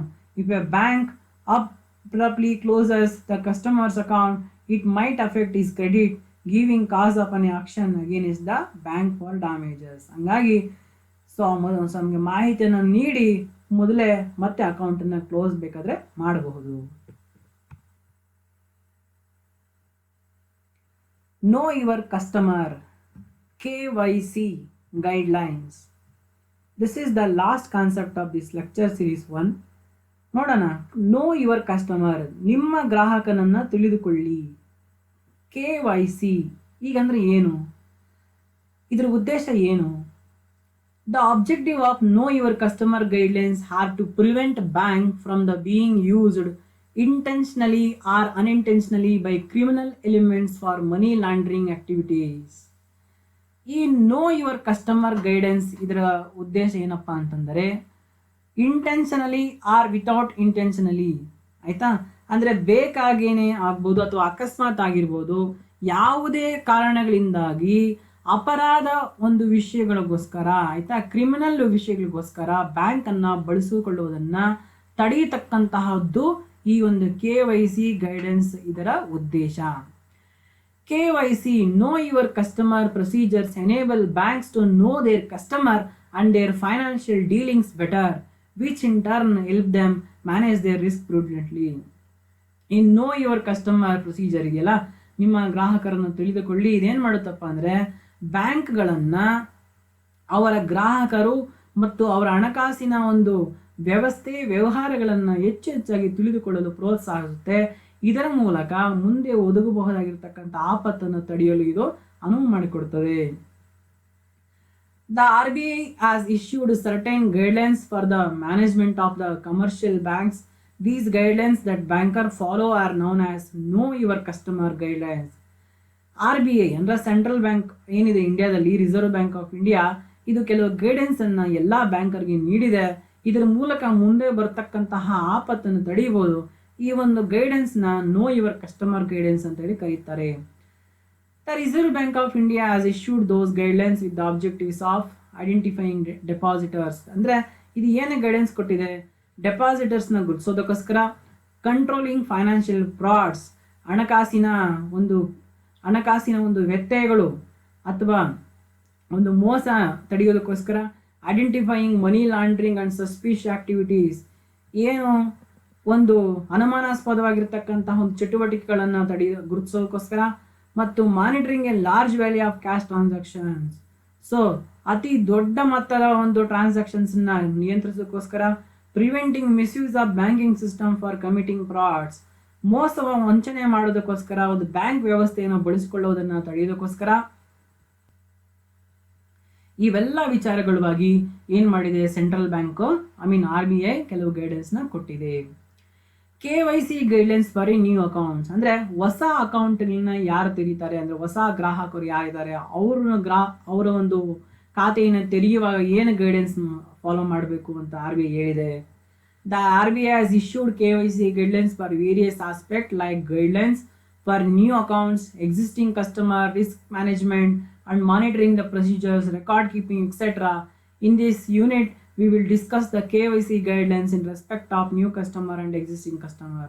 ಈ KYC guidance ಹೊಸ ಕಸ್ಟಮರ್ಸ್ಗೆ ಯಾವ ರೀತಿ ಮತ್ತು ಹಳೆ customers ಅಂದರೆ ಈಗಾಗಲೇ ಖಾತೆಯನ್ನು ಹೊಂದಿರತಕ್ಕಂಥವ್ರು, ಅಂದರೆ ಹೊಸ ಕಸ್ಟಮರ್ಸ್ ಖಾತೆಯನ್ನು ಹೊಂದಬೇಕಾಗಿರ್ತಕ್ಕಂಥವ್ರು ಏನು ಯಾವ ರೀತಿ ಇರ್ತದೆ, ಈಗಾಗಲೇ ಖಾತೆ ಇದ್ದರೆ ಅವ್ರಿಗೆ ಯಾವ ರೀತಿ ಗೈಡೆನ್ಸ್ ಫಾಲೋ ಮಾಡಬೇಕು ಅಂತ ಹೇಳಿದೆ.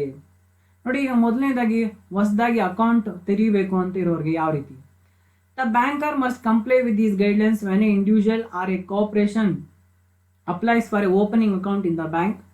The banker must verify the identity of a customer while opening an account.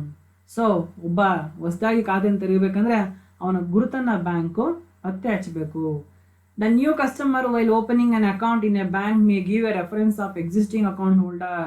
So our person known to the bank as a reference to the his identification. ಹೊಸದಾಗಿ ಒಬ್ಬ ಖಾತೆ ತೆಗಿಬೇಕು ಅಂದರೆ ಅವನು ಈಗಾಗಲೇ ಆ ಒಂದು ಬ್ಯಾಂಕ್ನಲ್ಲಿ ಖಾತೆಯನ್ನು ಹೊಂದಿರತಕ್ಕಂತಹ ಇನ್ನೊಬ್ಬನ ಪರಿಚಯವನ್ನು ಮಾಡಿಕೊಡ್ಬೇಕಾಗಿರ್ತದೆ. The banker can also verify the identity of the customer on the basis of documents such as passport, driving licence etcetera supplied by the new customer. ಬರೀ ಹಳೆಯ ಒಬ್ಬ ಕಸ್ಟಮರ್ನ ಪರಿಚಯವನ್ನು ಪಡೆದುಕೊಳ್ಳೋದು ಅಷ್ಟೇ ಅಲ್ಲದೆ, ಅವನ ಮೂಲಕ ಪರಿಚಯಿಸಲ್ಪಡೋದಲ್ಲದೆ ಅವನ ಇನ್ನೊಂದು documents, passport, driving licence, Aadhaar card, ಈ ಥರ ಒಂದು ಗುರುತಿನ ಚೀಟಿಗಳನ್ನು ಪರಿಶೀಲನೆ ಮಾಡ್ಬೋದು. The board of directors of the bank should establish proper procedure to verify the identification of new customer and monitor the suspicious nature of transaction account. ಇವೆಲ್ಲ ಒಂದು ಏನು ಬೋರ್ಡ್ ಆಫ್ ಡೈರೆಕ್ಟರ್ಸ್ ಇರ್ತಾರೆ ಬ್ಯಾಂಕ್ದು, ಇವರೆಲ್ಲರೂ ಕೂಡ ಈ ಮೇಲೆ ಇರತಕ್ಕಂತಹ ಒಂದು ಗೈಡೆನ್ಸ್ನ ಫಾಲೋ ಮಾಡಿ ಅನುಮಾನಾಸ್ಪದವಾಗಿರ್ತಕ್ಕಂಥ ಆ್ಯಕ್ಟಿವಿಟೀಸ್ನ ತಡೀಬೇಕು ಹೊಸ ಕಸ್ಟಮರು ಅಕೌಂಟ್ ಓಪನ್ ಮಾಡೋ ಸಮಯದಲ್ಲಿ. ಮತ್ತೆ KYC guidelines for existing account, ಅಂದರೆ ಈಗಾಗಲೇ ಅಕೌಂಟನ್ನು ಓಪನ್ ಮಾಡಿ ಅವರು ಹಳೆಯ ಗ್ರಾಹಕರಾಗಿದ್ದಾರೆ ಅವ್ರಿಗೆ ಯಾವ ರೀತಿ. In case of existing customers, it is expected that bank had adapted appropriate KYC norms while opening the accounts. In case of any default, the required norm should be completed at the earliest. ಅಂದರೆ ಈಗ ಹೊಸ ಗ್ರಾಹಕರು account open ಮಾಡುವಾಗ ಈ ರೀತಿ ಎಲ್ಲ ಒಂದು ಗೈಡೆನ್ಸ್ನ follow ಮಾಡಬೇಕು ಅಂತ ಹೇಳ್ತಾರೆ. ಮತ್ತು ಹಳೆ ಗ್ರಾಹಕರಿಗೆ ಯಾವ ರೀತಿ, ಹಳೆ ಗ್ರಾಹಕರಿಗೂ ಕೂಡ ಅಷ್ಟೇ ಆ ಗ್ರಾಹಕರ ಅಕೌಂಟ್ ಓಪನ್ ಮಾಡುವಾಗ ಇದೇ ರೀತಿ ಏನು ಹೊಸ ಗ್ರಾಹಕರಿಗೆ ಫಾಲೋ ಮಾಡ್ತಿದ್ದೀವಿ ಈ ಎಲ್ಲ ಗೈಡೆನ್ಸ್ನ ಫಾಲೋ ಮಾಡಿದ್ದೀವ ಅಂತ ನೋಡಬೇಕು. ಇಲ್ಲವಾದರೆ ಆದಷ್ಟು ಬೇಗ ಮತ್ತೆ ಆ ಒಂದು ಅಕೌಂಟ್ಸ್, ಆ ಒಂದು ಗೈಡೆನ್ಸ್ನ, ಆ ಒಂದು ಐಡೆಂಟಿಫಿಕೇಶನ್ಸ್ನ ವೆರಿಫೈ ಮಾಡಬೇಕಾಗುತ್ತದೆ. ಇದಿಷ್ಟು